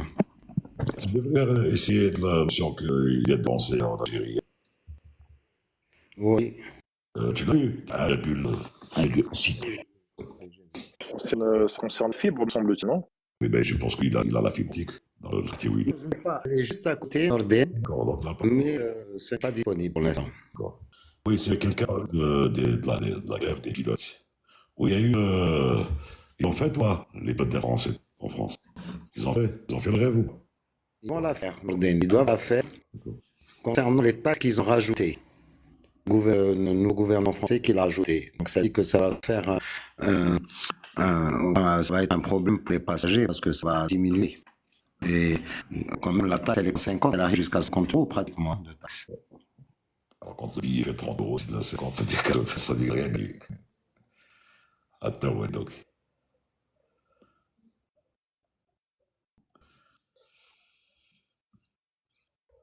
Alors, Marin, Amy. On a quelqu'un qui veut poser une question en live. Tu étais ému, Mourad. On a vu la vidéo, la très courte d'ailleurs, elle dure peut-être 7 secondes. Tu étais ému, Arme. C'est un camarade de promo, Nordin aussi. Hein. Nordin, bon, il ne fait pas partie de ma promo, mais on a toute une vie ensemble. Et quand tu vois quelqu'un dont tu es très proche qui va en retraite, ça te touche. Bien que Nordin m'a eu, quand il est sorti en retraite, il m'a envoyé la lettre à lire. Et je pensais qu'il déconnait. En fin de compte, il était sérieux, il est passé à déposer, il est passé à la maison. Donc je te dis pas, ça m'a fait un choc. J'ai été très touché aussi par le départ. Quelle capacité. Il y a des gens, tu t'en fous quand tu pars en retraite. Tu te dis on débarras, mais d'autres non. Tu n'as pas envie de les quitter, tu as envie de côtoyer, de rester avec eux. Non, je te comprends parfaitement. Je peux te dire que j'ai fait avec Nordin, on a fait des vols merveilleux, hein, Nordin, Dubaï. Hein? Moi, dans le PDF que tu as envoyé sur le truc que je t'ai envoyé, en bas, il y a des messages. Messages que tu étais chef secteur que tu as envoyé pour les remplacements. Tu les as vus ou pas? Après, tu jetteras un coup d'œil. À la fin, tu m'as envoyé le patch. Tu vas voir des trucs, prière, on va ces trucs, ce truc, prière, on va ces trucs, fausse trucs. C'est ce qu'on appelle le verrage des vols. Fallait j'ai été pistonné. On était chef secteur, on a été pistonné. Je crois en tout ce que dit Mourad, donc à la rigueur, bon, on a fait le vol extraordinaire, etc. Et moi, je pense que la relation était plus ardue, plus prenante au sol. Je veux dire, bon, tout ce qui vous tout ce que vous liez à l'hôtel, dans les restos, etc. Et puis ailleurs aussi, hors En travail. général, dans Parce que, l'aviation, parce que en on était général, une famille, là, on était on appelle ça la famille aéronautique. Voilà, que ce soit pilote, PSC, mécanicien, contrôleur et tout. Donc, c'est la famille aéronautique. Il y a des acquaintances, il y a des affinités entre quelques-uns, il y a de l'animosité des fois entre des personnes, mais en plus, hein, c'est pas. Ouais, mais on sent de la nostalgie, là, Mourad. Il dit on était une famille par le passé. Je comprends pas, vous êtes toujours une famille, Mourad, alors. Ah non, non, ça ouais, y est, les tu vois, mentalités, non. certaines mentalités ont changé. On n'a pas les mêmes. Attends, on n'est pas de la même génération, donc on n'a pas le même regard sur la vie. Avec Norden, quand on se retrouvait, on savait ce qu'on allait faire, voilà, Preniez à demi-mot. voilà. Et on a transmis beaucoup de gestes et de comportements, surtout à l'étranger, à beaucoup de monde qui était avec nous à droite et que maintenant ils sont à gauche et ils sont dans le même avion, ils sont sur Airbus maintenant. Et tu leur poses la question, ils vont te dire la même chose, hein. Tant que, bon, Ça, c'est intéressant ce que tu dis là. C'est très intéressant ce que tu dis parce qu'en fin de compte, ça fait partie aussi du passage de flambeau. Leur apprendre comment se comporter à l'étranger, etc., etc. Ça, c'est important, c'est très important. c'est pas d'éducation, c'est pas leur refaire la gestion, c'est leur montrer comment. C'est pas, je dis pas là, ils savent pas se comporter, hein. Non, loin de moi cette idée, hein. Mais il y a des choses que les gens ne percutent pas tout de suite, mais à la longue, avec l'expérience, tu commences à avoir une gesticulation particulière. Et quand tu la transmets, et quand tu sais qu'elle est bien suivie et transmise aussi, tu es content, tu es heureux. La preuve, moi je te dis, je suis toujours heureux de savoir que Richard, je sais pas pourquoi je pense à Richard, parce que je connais un autre qui s'appelle Gérard Michaud qui est dans le chat, qui écoute, et tu vois, il y a une gesticulation et un comportement qu'on a pris de chez lui et qui nous suit jusqu'à aujourd'hui, hein, que tu le veuilles ou pas. Et d'ailleurs, même JB aussi, hein, ce qu'il a transmis, il n'y a pas que la théorie, hein. C'est une éducation aussi, hein. Il nous a transmis une éducation, beaucoup de choses. Et ben, espérons que ça va continuer comme ça.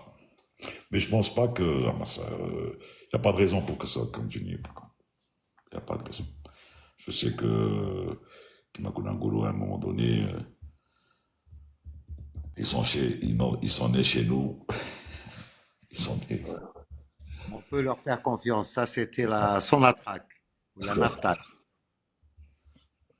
Oui, On te demande, à la fin de service, chef d'escale on te, À Jeddah. à Jeddah. on te de- Il était dans ce moment, d'accord. tu veux parler de Barafan, Samir? Samuel, ouais. Voilà. Le pilote vont-ils être remplacés par des IA? Oui, on l'a souvent dit, mais dans 350 ans. Et faites-vous assez que moi je serai là pour en témoigner. Ah oui, d'ailleurs, on a prévu un banquet. Voilà. Chaque fois que je suis ben nous aussi. Alors, y a-t-il quelqu'un qui veut monter poser la question en live, direct, sans écrire, sans passer par l'écriture? Ils sont encore timides, Norden.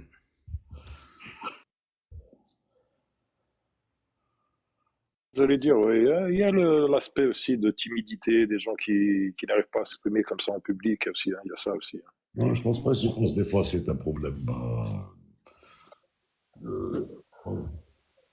Yanso Sandra. 01, Salut, Yanso 01, plus. salut Yanso 01. Ça va, Oshalakom? Modèle K, mets ton micro sur off. Voilà, Modèle K, mets ton micro sur off le temps que Yanso termine. Modèle K. Voilà, vas-y Yanso. Du coup, moi, je voulais poser une question qui concerne pour être pilote. En fait, comme je voulais être pilote depuis très jeune, J'ai déjà fait des initiations par rapport à l'aviation. Donc j'ai déjà pris des cours, j'ai déjà fait à peu près 20 à 25 ans de simulateur. Et je voulais savoir, ensuite après je me suis redirigé vers une toute autre spécialité. Je voulais savoir maintenant à mes 27 ans, est-ce que ça serait toujours possible de se reconvertir, on va dire. Tu es encore jeune à 27 ans. Hein. 27 ans, tu es encore jeune. Hein. Il te reste exactement 33 ans pour dire que c'est terminé. Parce qu'à 50 ans, tu peux toujours faire pilote. Hein. Pas de problème. Mais maintenant, tu es à quel stade? On va dire que je suis presque à la TPL-A. C'est bien ça. Ben voilà, je laisse JB, il vient de revenir de santé, il va te parler, puisque tu es en ATPL 1, donc lui il va te dire si tu vas continuer ou pas. Justement, il faudrait préciser à JB. JB, il faut excuse-moi. préciser, oui. Oui, je vais te parce que je sais que t'étais pas là au début de la question. C'est-à-dire que Yanso, bah, tu peux réexpliquer Yanso? Oui, bien sûr. Donc, il y a depuis très longtemps que je voulais être pilote de ligne. Et pour cela, j'ai déjà fait plusieurs initiations au pilotage. Donc, j'ai pris des cours, j'ai pris à peu près, on dirait, dans les 25 heures en simulateur de vol. Et je voulais savoir est-ce que ça serait toujours possible de me reconvertir vers le pilotage. Merci. Pardon. Il n'y a aucun problème, hein. Donc vous avez, ce qui est bien, c'est que vous avez vérifié votre aptitude à piloter, c'est déjà ça, parce que c'est déjà un point. Parce que ça, on ne le sait pas, tant qu'on n'a pas essayé, on ne sait pas si on est capable de se déplacer en 3 dimensions. Donc là, c'est déjà bien, vous avez fait ça. Bon, maintenant, la TPL, il n'y a aucun problème. À 27 ans en particulier, bon, c'est pas du tout rédhibitoire. Hein. Au contraire, 27 ans, vous avez la maturité qui va bien, vous avez... Pardon, il n'y a aucun problème. Il n'y a aucun problème. Maintenant, il vous faut choisir la bonne école. Et alors, moi, je vous donnerai toujours le même conseil que je donne à tous les gens qui veulent se lancer là-dedans. Premièrement, est-ce que vous avez un autre métier que pilote? D'ores et déjà, est-ce que vous avez... Oui. Oui, je suis dans l'import-export. D'accord. Vous avez la possibilité donc de gagner votre vie autrement qu'en pilotant. Oui. Très bien. C'est très important ça parce que rien ne dit, c'est comme toutes les études, mais en particulier les études de pilote, rien ne dit que ça va marcher pour vous.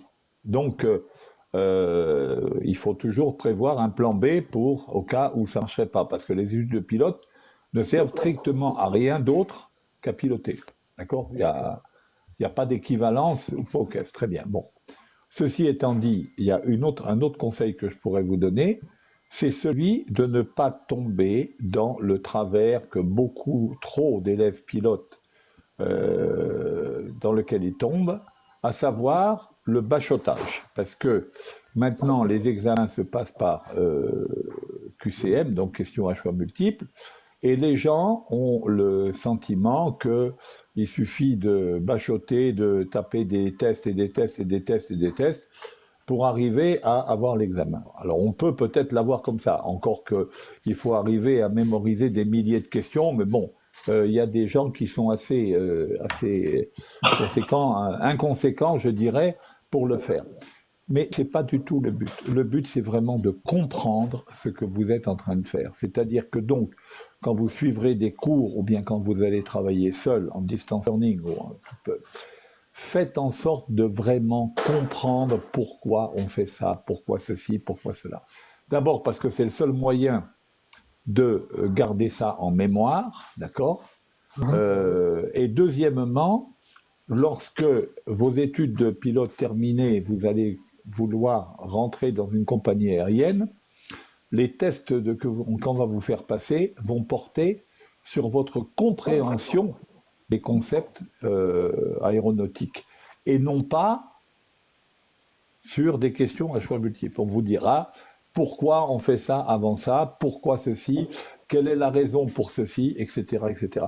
Et si vous n'avez pas compris, si vous êtes contenté de répondre à des questions à choix multiples, eh ben vous serez incapable de le faire. Et donc, dès le départ, mettez-vous dans la tête qu'il faut comprendre ce que vous faites, comprendre le pourquoi du comment. Et ça ne peut se faire en ayant recours aux mathématiques et à la physique, d'accord?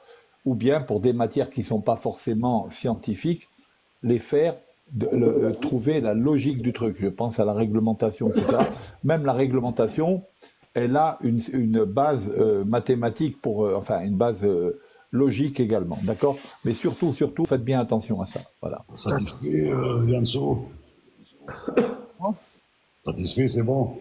Oui, très bien. Bah, merci à vous et excellente soirée et bonne continuation. Allez, ciao. Merci Yanso. Odelka. Bonjour, salam alaikum, bonjour tout le monde. Bonjour. Vos lives et c'est très intéressant. Ben, moi, rapidement, sur mon profil, je ne suis pas un pilote. J'ai par contre essayé d'apprendre la théorie pour piloter un ULM il y a très très longtemps, quand je passais mon bac, mais malheureusement, je n'ai pas pu continuer pour X, Y, Z raisons. Alors ma question, j'en ai quelques-unes et je commencerai par celle-ci. Alors je vous pose cette question, messieurs, c'est l'instructeur et aussi à monsieur Pierre Mourad. J'aimerais savoir quelles évolutions technologiques ou des innovations que vous avez pu voir au cours de votre carrière ont vraiment changé le métier de pilote. La façon de piloter, le handling, ce qu'on appelle le handling aircraft. Moi, quand je suis rentré directement. Moi, j'avais fait les petits avions en instruction. Ensuite, quand je suis rentré en compagnie, j'ai fait 37-200, qui étaient non métriques, c'était des écrans conventionnels, normaux et tout. La navigation, c'était pratiquement à peu près, parce que, bon, c'était des avions à réaction, hein, c'est 2 réacteurs, mais par performance, c'était de 200. Ensuite, il y a eu une évolution. On a été sur 27, d'ailleurs JB, j'ai même volé avec lui sur type 7, de 727, 3 réacteurs. C'était une évolution sur la grosseur de l'avion, truc, plus heavy que 37-200.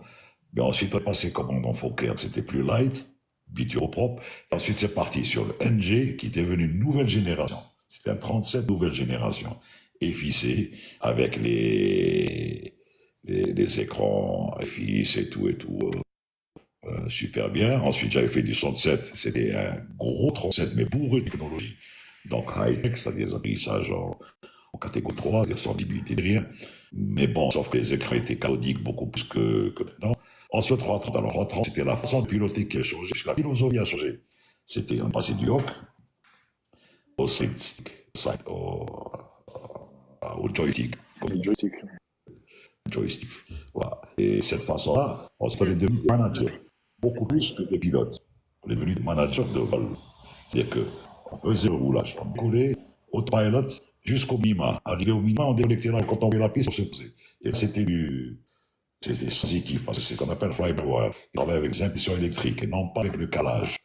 C'est les computers qui donnaient les ordres de flux pour l'hydraulique, pour le carburant, pour beaucoup de choses, et pour les commandes de vol. Donc c'était sensible. Et voilà, et bon, maintenant il y a le Dreamliner, le 37, le 350 qui fait encore des choses énormes, plus merveilleux si tu veux, 330, 380 qui est le plus gros maintenant avion au monde à voler. Et il va y avoir encore, je pense, sur des supersoniques, etc. Si je me permets, la navigation a changé. La navigation a changé. Avant, on faisait du point à point, c'était VOR. Via son rappel aussi, les MOSO, c'était des DB.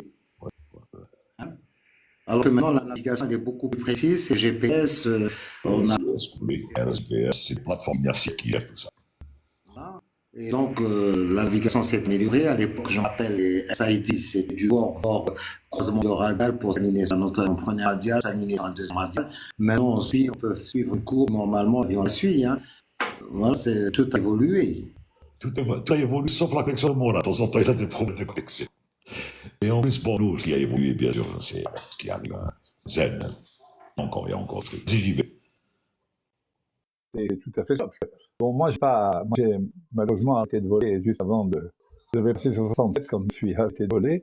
Mais c'est vrai que, bon, comme j'ai quand même suivi le truc, hein, c'est-à-dire que les aides, en fait, les aides au pilotage ont pris une forme extraordinaire. Extraordinaire, vraiment, ça renforce la sécurité, ça renforce la précision du vol dans tous ces aspects. Voilà. Donc, c'est magnifique. Hein. Bon, déjà, maintenant, moi, j'aimerais te poser une question. Les X, Y, Z, c'est quoi? Dans les X, Y, Z, raison. Oh, oui, bon, moi je suis d'une génération dans la quarantaine passée. C'est génération 40, c'est encore jeune. Alors à l'époque, écoutez, c'est encore nouveau, c'était la période un peu du film Top Gun que vous connaissez, et puis bon, il y avait cette petite mode-là qui j'ai emballé, et donc là où je vivais à l'époque, il y avait des cours de ULM qui se donnaient, donc j'ai dit ok, let's go, je vais les étudier. Donc on m'a donné un gros classeur avec beaucoup de théorie sur la base. Et alors les raisons, c'est qu'on m'a dit c'est dangereux, fais attention, c'est risqué, bon voilà, un peu tous ces choses-là. C'est la rue, traverser la rue, c'est risqué, pourtant traverse. Exactement, absolument. Je l'ai su bien plus tard, mais bon. Je dirais pas qu'il est trop tard, puisqu'une question a été posée. C'est jamais trop tard de dire. On le voit avec les acteurs comme John Travolta, Tom Cruise, qui ont appris. Dans 30 ans, il va être mix dans le gouvernement Trump. Tu peux Non, mais c'est pour dire que c'est possible, en fait. À un âge avancé, peut-être, en guillemets, bon, je sais pas à quel âge il a vraiment commencé, mais voilà, pour ceux qui ont. C'est pas tous les rêves sont permis. Mais j'avais une question aussi qui je m'excuse, je veux pas l'oublier, mais je voulais savoir que vous avez parlé de vol par manuel, mais disons, bon, j'ai pas vraiment le vocabulaire que vous avez. On va dire ça. Automatique. Voilà, sans pilotage automatique, on va dire. En fait, la question, c'est est-ce que vous avez déjà une expérience avec un avion qui a failli causer un incident? Et comment avez-vous réagi? Par avec une œuvre. Bon, personnellement, j'ai eu 5 pannes moteur, pas mal de pannes hydrauliques, de machin truc. Alors, encore une fois, bon, on n'a rien d'héroïque à s'en sortir. On applique des procédures. Ce qu'il faut savoir, c'est que l'aviation, contrairement à d'autres activités moins calibrées, moins organisées, en aviation, toutes les pannes possibles et imaginables qui peuvent arriver sur un avion sont répertoriées, et pour chacune de ces pannes, il y a des procédures. Et ces procédures, nous les apprenons et nous les pratiquerons au simulateur, etc. Donc, toutes les fois qu'on a une panne, on a la solution pour en sortir. On a la procédure qu'il faut appliquer. Alors, quand on se casse la gueule, si on se casse la gueule, c'est que soit la procédure a été mal faite, soit la procédure était non valide, ou bien on n'a pas choisi la bonne procédure. C'est tout. Mais sinon, en aviation, toutes les pannes, absolument toutes les pannes, sont prévues et sont dotées d'une procédure que l'on connaît et que l'on pratique. Voilà. Satisfait, Modelka? Très bien, merci. Je voudrais pas me monopoliser s'il y a d'autres questions, mais j'ai encore d'autres questions, donc je vous laisse gérer ça, mais je suis là avec vous. Mets ton micro mets ton micro sur mute et Snoop. Bonsoir. Salut. Masa al-khair. Ça va? C'est J'ai bien aimé je sais pas si Attends. C'est lequel des Misloub? Le Misloub du Vor-to-Vor. Du Vor-to-Vor, la navigation à l'ancienne, Mermoz, au doigt mouillé. Sur ATR? Sur l'aviation virtuelle. On faisait de l'aviation virtuelle. D'accord, parce que nous, quand on était gamin, c'était le jeu, là. RTS, Flight Simulator. Attends. Parce que nous, on a des Misloub dans la compagnie. Enfin, on a connu des Misloub. D'accord. Qui sont toujours en compagnie. Il est commandant sur ATR, l'autre, il est commandant instructeur sur... Peut-être c'est un parent éloigné. Ça dépend. Si tu es du BTS, c'est un parent. Si tu n'es pas du BTS, c'est pas un parent. Ouais, je crois que vous parliez de la pierre, là. Il y avait un projet de fabrication d'une pierre. Le BTS, pardon, ça y est, je vois ce que c'est. Exactement, c'est ça. Tu dis BTS? Oui, un peu, oui. D'accord.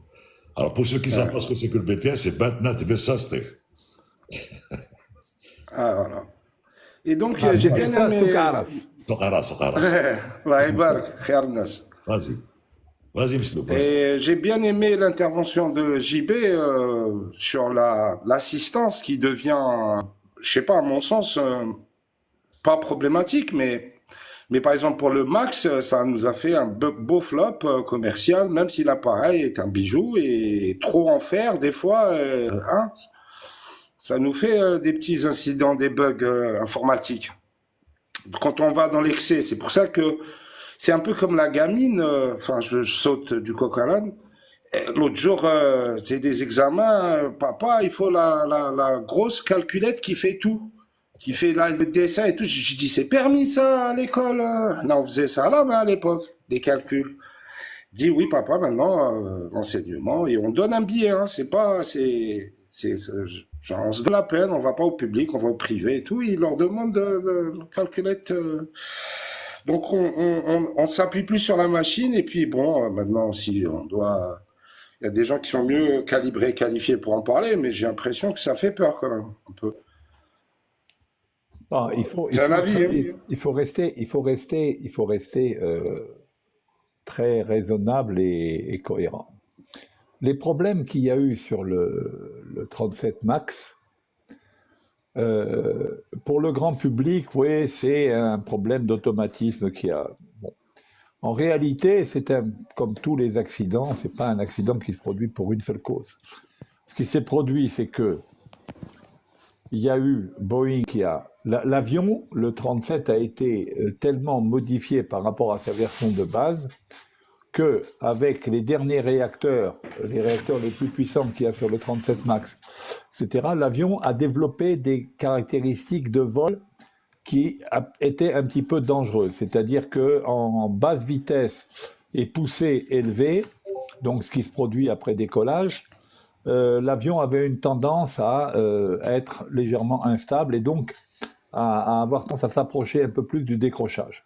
Très bien. Donc, pour contrer cet effet qui peut arriver sur n'importe quel avion, hein, il s'est trouvé que sur cet avion, la tendance était un petit peu trop forte pour le goût des fabricants.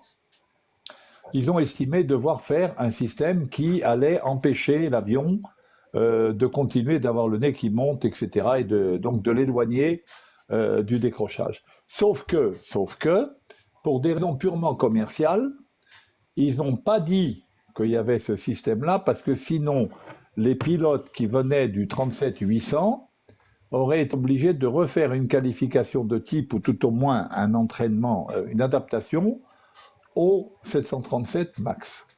Et que ça coûtait des sous aux compagnies, et que Donc pour des raisons commerciales, ils ont omis de le dire. Donc résultat des courses, les deux équipages qui se sont trouvés avec une malfonction de ce système, qu'on appelle le MCAS, les deux équipages qui se sont trouvés avec une malfonction de ce MCAS n'avaient pas été formés pour ça, et donc ne savaient pas du tout comment réagir. Et c'est ce qui a provoqué l'accident. Donc, première cause de l'accident, le fait que le système est bafouillé. Bon, il y avait des sondes qui ont déconné. Deuxième cause, les pilotes qui n'avaient pas été formés à ça, qui ont découvert, qui ne savaient pas comment s'en sortir. Et donc, la cause profonde, la première cause, c'est le fait que Boeing n'ait pas dit que cet équipement avait été monté. Et surtout, il n'y avait pas de système redondant, c'est-à-dire que il était seul. Ce système, le MCAS, était seul. Ça veut dire si le truc se mettait en vrille, eh ben, il n'y avait pas de système de backup. Voilà. Donc, alors, ça arrive sur tous les avions. Il ne faut pas se faire d'illusions. Tous les avions ont des erreurs de jeunesse comme ça, etc. Il faut pas. Donc, mais au final, le système est certainement très bien à partir du moment où tout le monde maîtrise le sujet et où l'équipement est redondant, etc. Non, désolé, vous êtes des tontons par rapport à mon âge, et donc vous avez plus de vécu, plus de bouteilles. Et en fait, mon point de vue, the point, c'est est-ce que on va laisser faire la machine ou on prend la main par rapport à la machine? C'est ça le compromis à faire, 60-40, 50-50, je sais pas quelle sauce on va être bouffé, mais je dirais à un moment donné, il faudrait définir.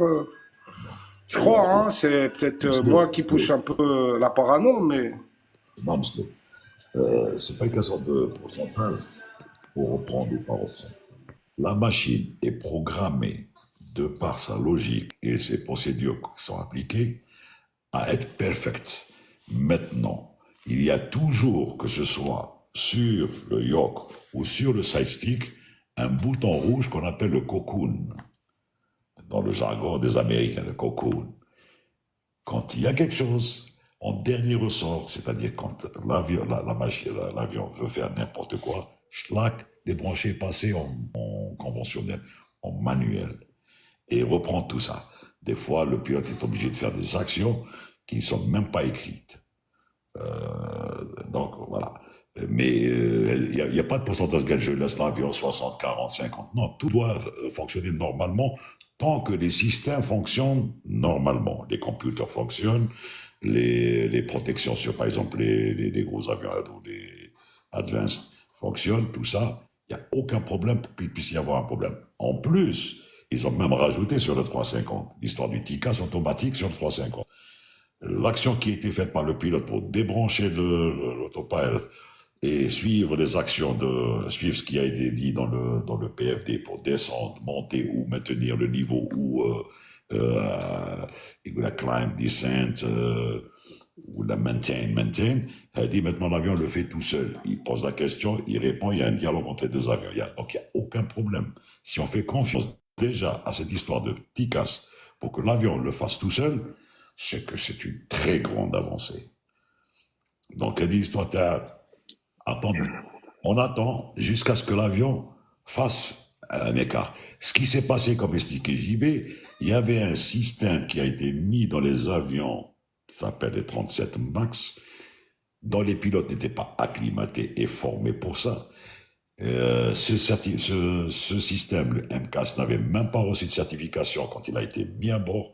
Donc après, ils ont reconnu tout ça et ça a été arrangé. Ils voulaient un petit peu plagier les Airbus pour faire des espèces de protection, surprotection, et une surprotection pratiquement. Mais il y avait les mêmes problèmes sur Airbus à un moment donné, même si les pilotes étaient gérés à ça. Et même Airbus avait mis, puisque son logiciel était un petit peu tangent, un bulletin pour dire si cet avion, au décollage, vous la suit normal low, pour lui c'est sublogique, il va suivre un profil. Si vous voyez ça, il faut enlever 2 ADR. Déconnecter les ADR, laisser le 3e, never mind lequel, hein, et passer en alternate low, c'est-à-dire en perte de protection, pour pouvoir attraper cet avion. Alors que c'était illogique. Cet avion il était censé ne jamais décrocher, ne jamais faire de conneries comme ça. Mais il est arrivé à faire un truc comme ça. Donc ensuite, les pilotes ont été pratiquement formés pour ça et tout et tout. Et une fois que Boeing a rectifié tout ça, ils ont rectifié ce système. Et même le patron de la FAA qui est pilote, c'est lui-même qui avait fait la certification du système. Et maintenant, cet avion ne pose aucun problème à ce niveau-là. Maintenant, qu'il pose d'autres problèmes. D'ailleurs, il en a posé sur une fixation d'une porte à un moment donné à Alaska. Mais c'est rien. Par rapport à ce qui était avant, on apprend de nos erreurs, comme dirait l'autre. Hein. L'aviation, c'est comme ça. Depuis qu'Icar s'est jeté, l'aviation avance. Tu veux que je te dise, c'est comme ça. Voilà, monsieur. Il n'y a pas de 40, 50, 60, 50, maintenant, mais encore, monsieur, dans Mike. Je crois que je m'exprime très mal. Hein. Je pensais plus à la capacité du pilote par rapport à la machine. Est-ce qu'on est en surcap? Enfin, à une époque, quand les aïeux faisaient de l'aviation, il y avait un peu... Enfin, il y avait... L'instrument était sous la tutelle du pilote. Maintenant. Monsieur Lo, ouais. Alors, les constructeurs te laissent une ouverture. Ils te disent que ils te disent, quand la machine t'échappe, repasse au classique. Exact. Voilà. Donc, si tu n'arrives pas à suivre, reviens aux bases, à tes bases. Revert to, Manuel. Revert to, toujours. Revert to. Ouais. Mourad, Non, mais ce que tu es en train de dire est très intéressant, Mourad. Tu dis si tu n'arrives pas à suivre, Oui, parce que des fois, quand il y a quelque chose qui t'échappe, parce que c'est tellement technique, il y a des choses qui t'échappent.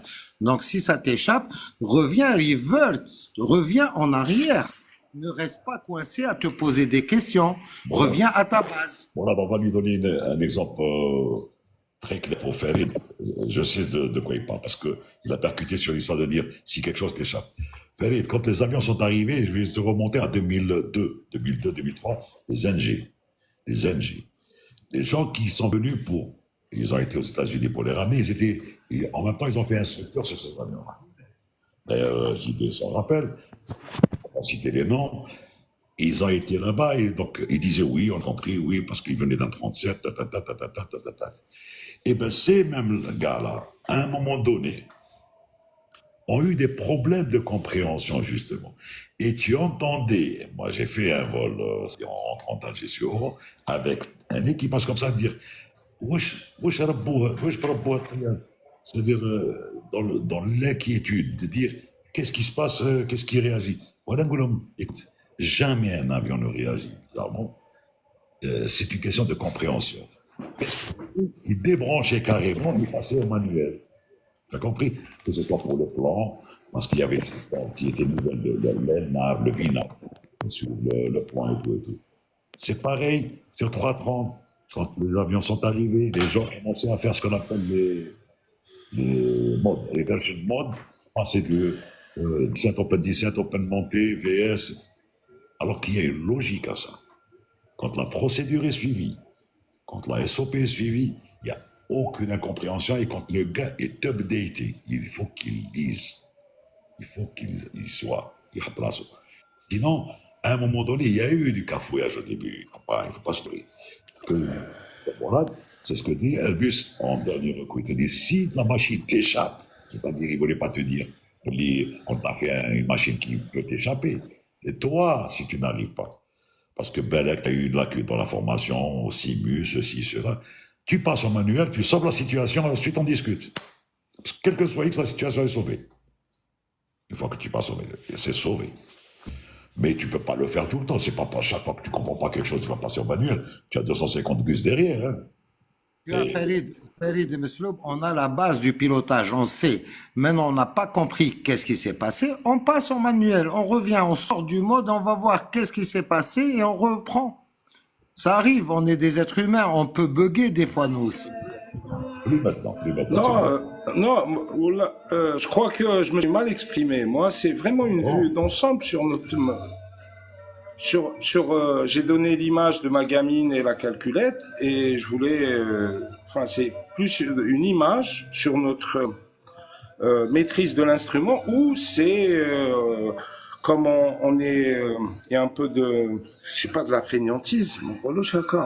Plutôt... Il y a de l'oisiveté intellectuelle ou de niveau, je sais pas comment on s'explique. Il y a une baisse de niveau de formation et donc on laisse la machine faire à notre place de plus en plus sur un temps plus lent, doucement. C'est ce que toujours le capitaine Viana explique depuis toujours. C'est pas ça le débat. Moi, je vais vous expliquer. Moi, j'ai pas volé. J'ai arrêté ma carrière en 2000 et j'ai donc volé que sur des avions classiques. J'étais sur Boeing 727, donc avion analogique, aucun automatisme, que dalle. Le seul, on avait des automatismes, mais qui étaient vraiment très, très élémentaires. Très bien. Ce que les automatismes ont amené, ils ont amené une beaucoup plus grande précision d'abord dans le vol. C'est-à-dire que le suivi des profils, les profils verticaux et latéraux.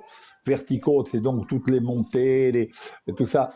Ça a été suivi avec beaucoup plus de précision que ce qu'on faisait avant, puisqu'il fallait faire chaque étape, chaque machin, chaque truc, et on le tenait avec plus ou moins de bonheur. Très bien. Latéralement, donc la navigation en latéral, pareil. Quand on travaillait essentiellement avec le VOR et l'ADF, etc., quand on perdait les moyens radio parce qu'on était loin des stations, etc., on passait en ce qu'on appelle en dead reckoning, c'est-à-dire en navigation à l'estime, donc avec tous les aléas que ça peut produire au niveau de la précision de la position, etc. etc. Bon. Déjà, l'arrivée du GPS nous a réglé en grande partie ce problème de précision de navigation. Mais surtout, maintenant, ce qu'il y a, c'est que avec les IRS, etc., et surtout l'instrumentation. Maintenant, à mon époque, moi, pour avoir un paramètre, il fallait avoir un instrument. Maintenant, sur un même écran, on peut changer de page, avoir 10 fois, 20 fois plus de paramètres en mesure, donc être capable de contrôler beaucoup plus de choses. Les pilotes automatiques ont évolué de manière extraordinaire. Maintenant, les pilotes automatiques, ils vous tiennent les pannes moteurs, ils vous contrôlent l'avion même en panne moteur, ils vous contrôlent l'avion en remise de gaz, etc., etc. Donc tout ça a apporté une précision et une sécurité au vol extraordinaire. Maintenant, quant à la capacité, si j'ai bien compris votre question, la capacité des pilotes de piloter un avion sans ces trucs-là, elle est intacte. Parce que c'est le but du simulateur. Au simulateur de vol, on va utiliser ces moyens-là pour bien les maîtriser, mais surtout on va mettre les pilotes dans des conditions les pires où ces systèmes automatiques, etc., ne sont plus là.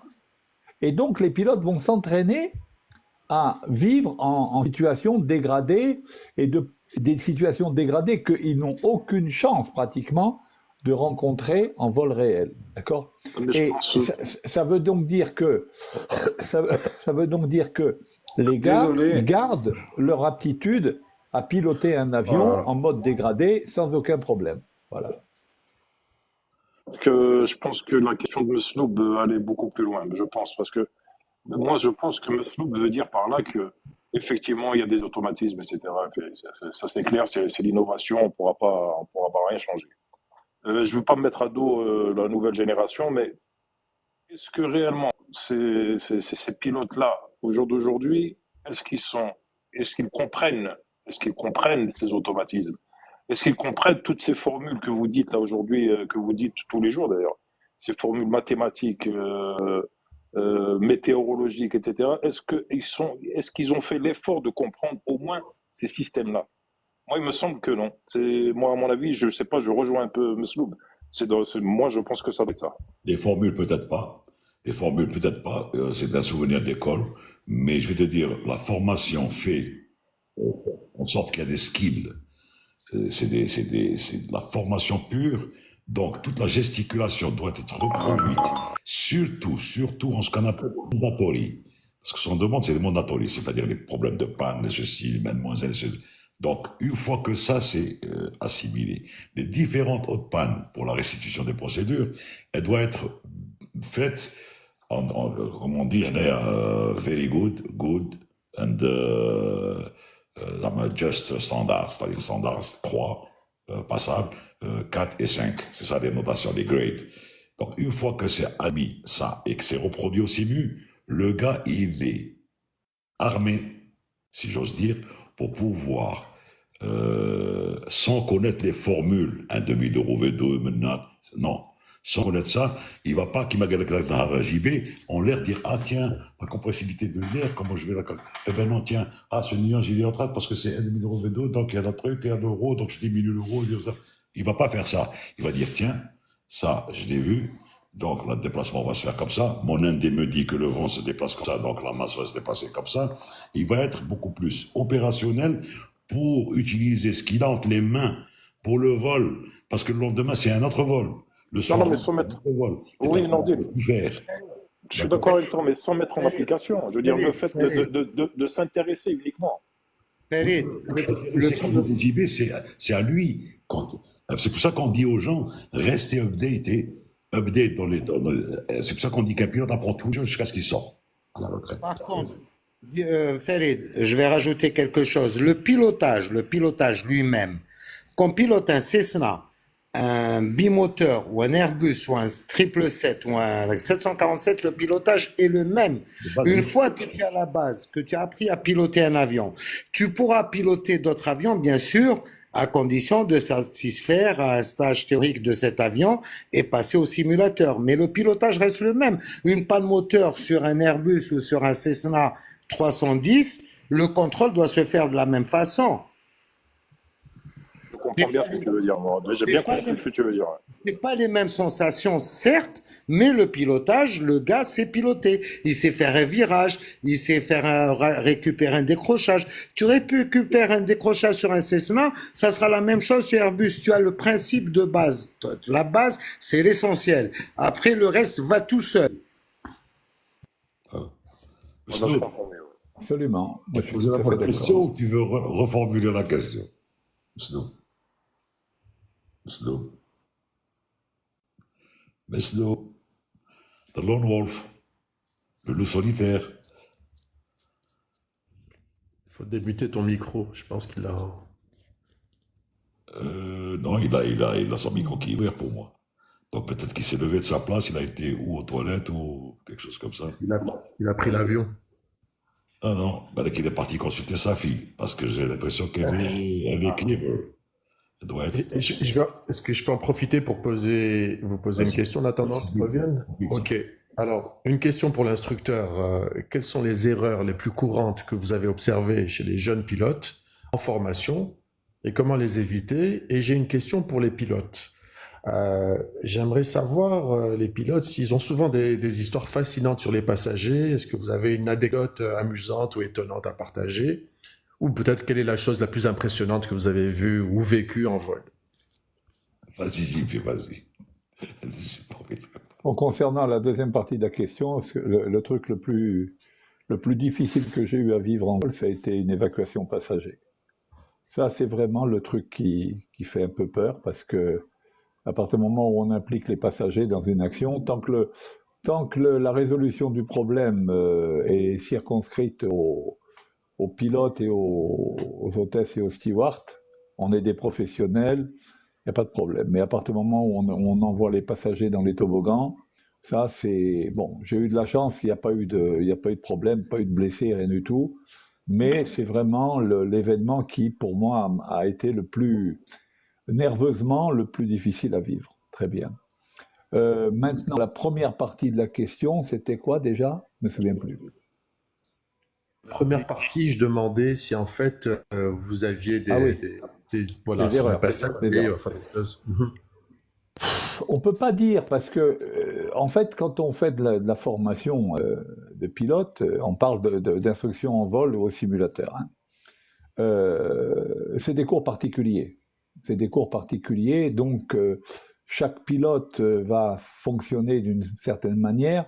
Quand on prend par exemple des élèves qui arrivent d'école, quand ils arrivent d'école, on les met sur un avion en réaction comme le 37, comme ça a été le cas de Nourdine, de Mourad, de Yazid Belgedj aussi, etc., qui vient de prendre sa retraite.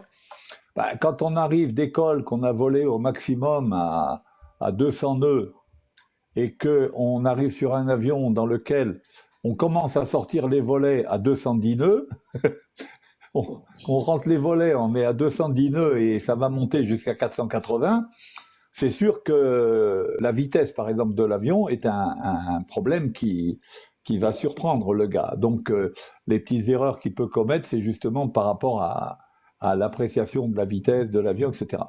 Non, ce qui est très intéressant dans le fait d'être instructeur, et je crois que ce qui peut amener une meilleure compréhension, c'est, quand on est instructeur, c'est de savoir jusqu'où je peux laisser aller l'autre sans pour autant mettre en cause la sécurité. Vous avez les passagers à l'arrière, hein, quand on fait des vols d'instruction en ligne, on a les passagers à l'arrière. Hein. Le copilote auquel on fait de la formation, et on va lui donner l'atterrissage à faire, etc., etc. Jusqu'où on peut le laisser aller, si on voit que c'est un peu hésitant ou quoi, jusqu'où on peut aller sans pour autant le traumatiser. Parce que si on reprend les commandes à quelqu'un, ça veut dire que déjà, on lui dit, en d'autres termes, même si on ne lui dit pas verbalement, ça veut dire on lui fait comprendre t'es un gros nul, quoi. Donc là, ça risque de casser quelqu'un. Je veux dire, au niveau de son processus mental, etc. Donc c'est ça qui est extrêmement intéressant et aussi extrêmement difficile, voilà. Donc dire des problèmes particuliers, non, mais par contre, cette logique de l'instruction, oui, ça c'est très très intéressant et très difficile aussi à réaliser. peux te raconter une anecdote aussi, Modelka, où Oui, avec c'était plaisir. Merci la pour décennie, JB. Mhm. la décennie noire, c'était un lion Constantine. J'étais avec le Captain Houam, paix à son âme, en 727. On montait, on a eu une alerte à la bombe, le CCR de Marseille qui nous appelle, qu'ils avaient reçu un appel anonyme, qu'on avait une bombe à bord. Et là, on s'est regardés tous les trois avec l'OMN. Qu'est-ce qu'on fait? Et donc, on avait arrêté la montée. On a dit, si elle n'a pas explosé, donc elle n'explosera pas pour l'instant. Maintenant, on va descendre. Est-ce qu'elle va exploser? On ne savait pas. Les PNC, on les a avisés, donc ils faisaient des recherches. Première décision, on s'est posé à Marseille avec évacuation des passagers. Et là, c'était rigolo parce que les passagers ne voulaient pas descendre, ils ne voulaient pas évacuer sur les toboggans. Ok. Alors, quand on leur a dit, il y avait, je crois, Kika, qui était chef de cabine, paix à son âme aussi, et qui leur a dit, Allah yarahma. Rahma, en arabe, elle leur a dit Ken Bomba. Alors, tu vois tout le monde qui. Et quand je vous ai dit que Morad c'est Highlander, vous ne m'avez pas cru. Depuis tout à l'heure, Allah yarhamha, Allah yarhamha, Allah yarhamha, que Dieu ait son âme, que c'est Highlander. Heureusement qu'on t'a pas trop fréquenté, hein, sinon on ne serait pas ce monde. Hein. Voilà. Non, toi, tu vas nous enterrer tous, Norden. J'y compte bien. J'y compte bien, ça va pas. Que je vais raconter après. Il faut bien que je raconte vos histoires que je cache pour l'instant. Pas celle de JB, il ne va pas. On va te manquer sur le live, en tout cas. Je ne sais pas si je peux me permettre d'ajouter, parce que je trouve ça très intéressant et je me suis toujours posé ces questions-là. Suite à l'intervention de JB tout à l'heure sur la modernité, le passage à la technologie, etc., ça m'a fait basculer sur un autre questionnement. C'est comment vous percevez l'avenir de l'aviation avec l'émergence des drones et des avions électriques? Ça suit son cours, ça va de plus en plus vers le full management, vers l'unicité du pilote, ensuite zéro pilote, etc. Bon, ça aussi, ça va prendre beaucoup de temps, mais c'est pas ça le plus inquiétant. Il y a toujours, c'est pas parce qu'il y aura plus de pilotes qu'il y aura pas ceux qui vont piloter à partir des plateformes. Donc, les gens vont rester dans le. D'ailleurs, toi, j'allais te poser la question tout à l'heure, j'allais te dire, bon, l'ULM, ça n'a pas plu pour. Tu n'as pas fait d'El Delta, par exemple. De l'El Delta, ça t'aurait motivé à poursuivre dans ton ULM l'histoire de l'ultra léger moteur, par exemple. Je sais pas. Ouais, effectivement. Parce que, Non, parce que je vois là. il y a du Avec planeur. Il y a du planeur. Planeur aussi, c'est super. Mais bon. Alors, les pilotes de Non. planeur, c'est Pardon. pointilleux, hein, Norden, hein. Ils sont excellents quand ils font du pilotage après. Les pilotes de planeur, Exactement. c'est pointilleux, hein, ça, c'est vraiment quelque chose. D'ailleurs, si tu te rappelles, les fameux pilotes agricoles qu'on a transformés il les a vus, qu'ils ont transformés en pilotes de ligne, ils avaient un pilotage aussi qui était en maniaque, qui était vraiment. La maniabilité était excellente. C'est ça. Bon, maintenant, la mania, on en a de moins en moins besoin, mais Exact, voilà. bon, voilà. On dit, on en a moins de moins. Parce qu'encore une fois, c'est pour expliquer un petit peu au chat. Les avions actuels, c'est tous les constructeurs font en sorte qu'une fois que l'avion fait sa rotation, 100 pieds ou 5 secondes après, il faut mettre l'autopilot et laisser gérer parce qu'ils sont de plus en plus gros, ces avions, et de plus en plus bourrés de technologies qui doivent être gérées entre eux. La discussion se fait parce que maintenant, pour dire que les constructeurs, en fait, les avions sont faits par des ingénieurs, pour des ingénieurs. Non, pour emmerder le pilote, Le pilote, maintenant, il est obligé ou de suivre ou de dire je reviens au classique. C'est-à-dire il va faire autre chose que. Mais Nordine, si on pilote en manuel, par exemple, à l'époque, on pilotait le 27, le 37-200 en manuel, il y avait des sorties au VOR.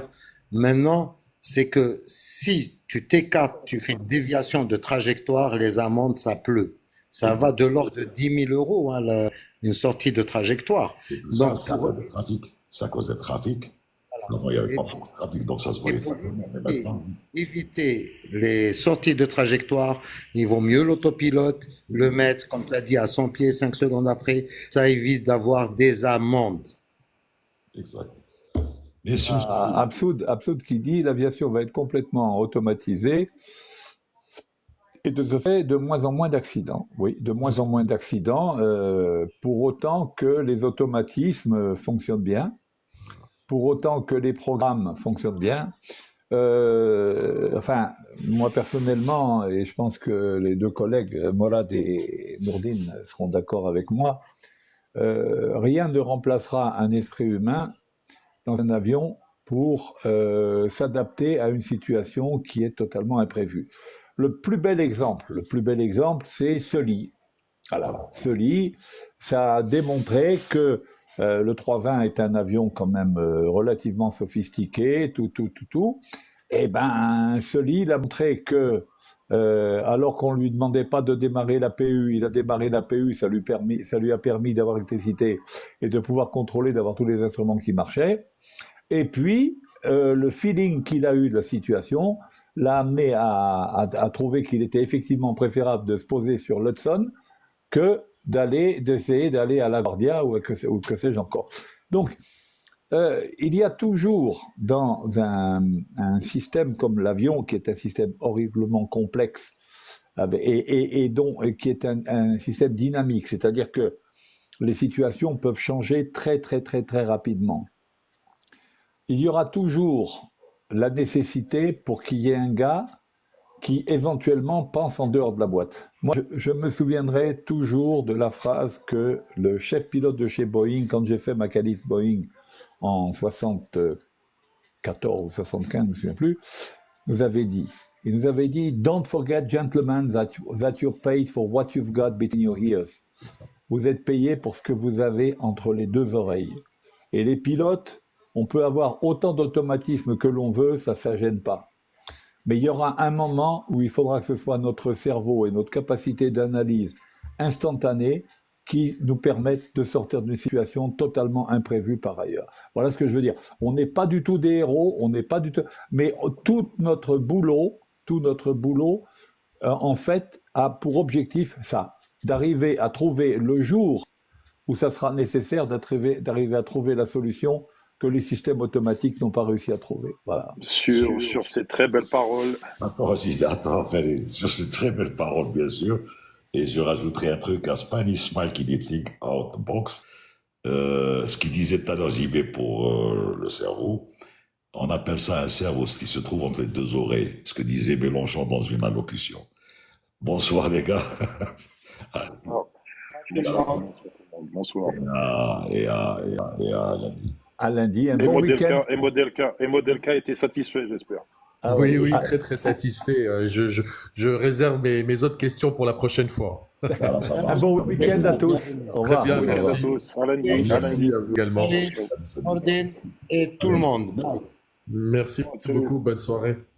Tu seras là lundi, Morad? Si je ne suis pas déclenché, normalement, oui. Parce que je suis très bien. Allez, ciao. Okay. Allez, salut tout le monde. Ciao.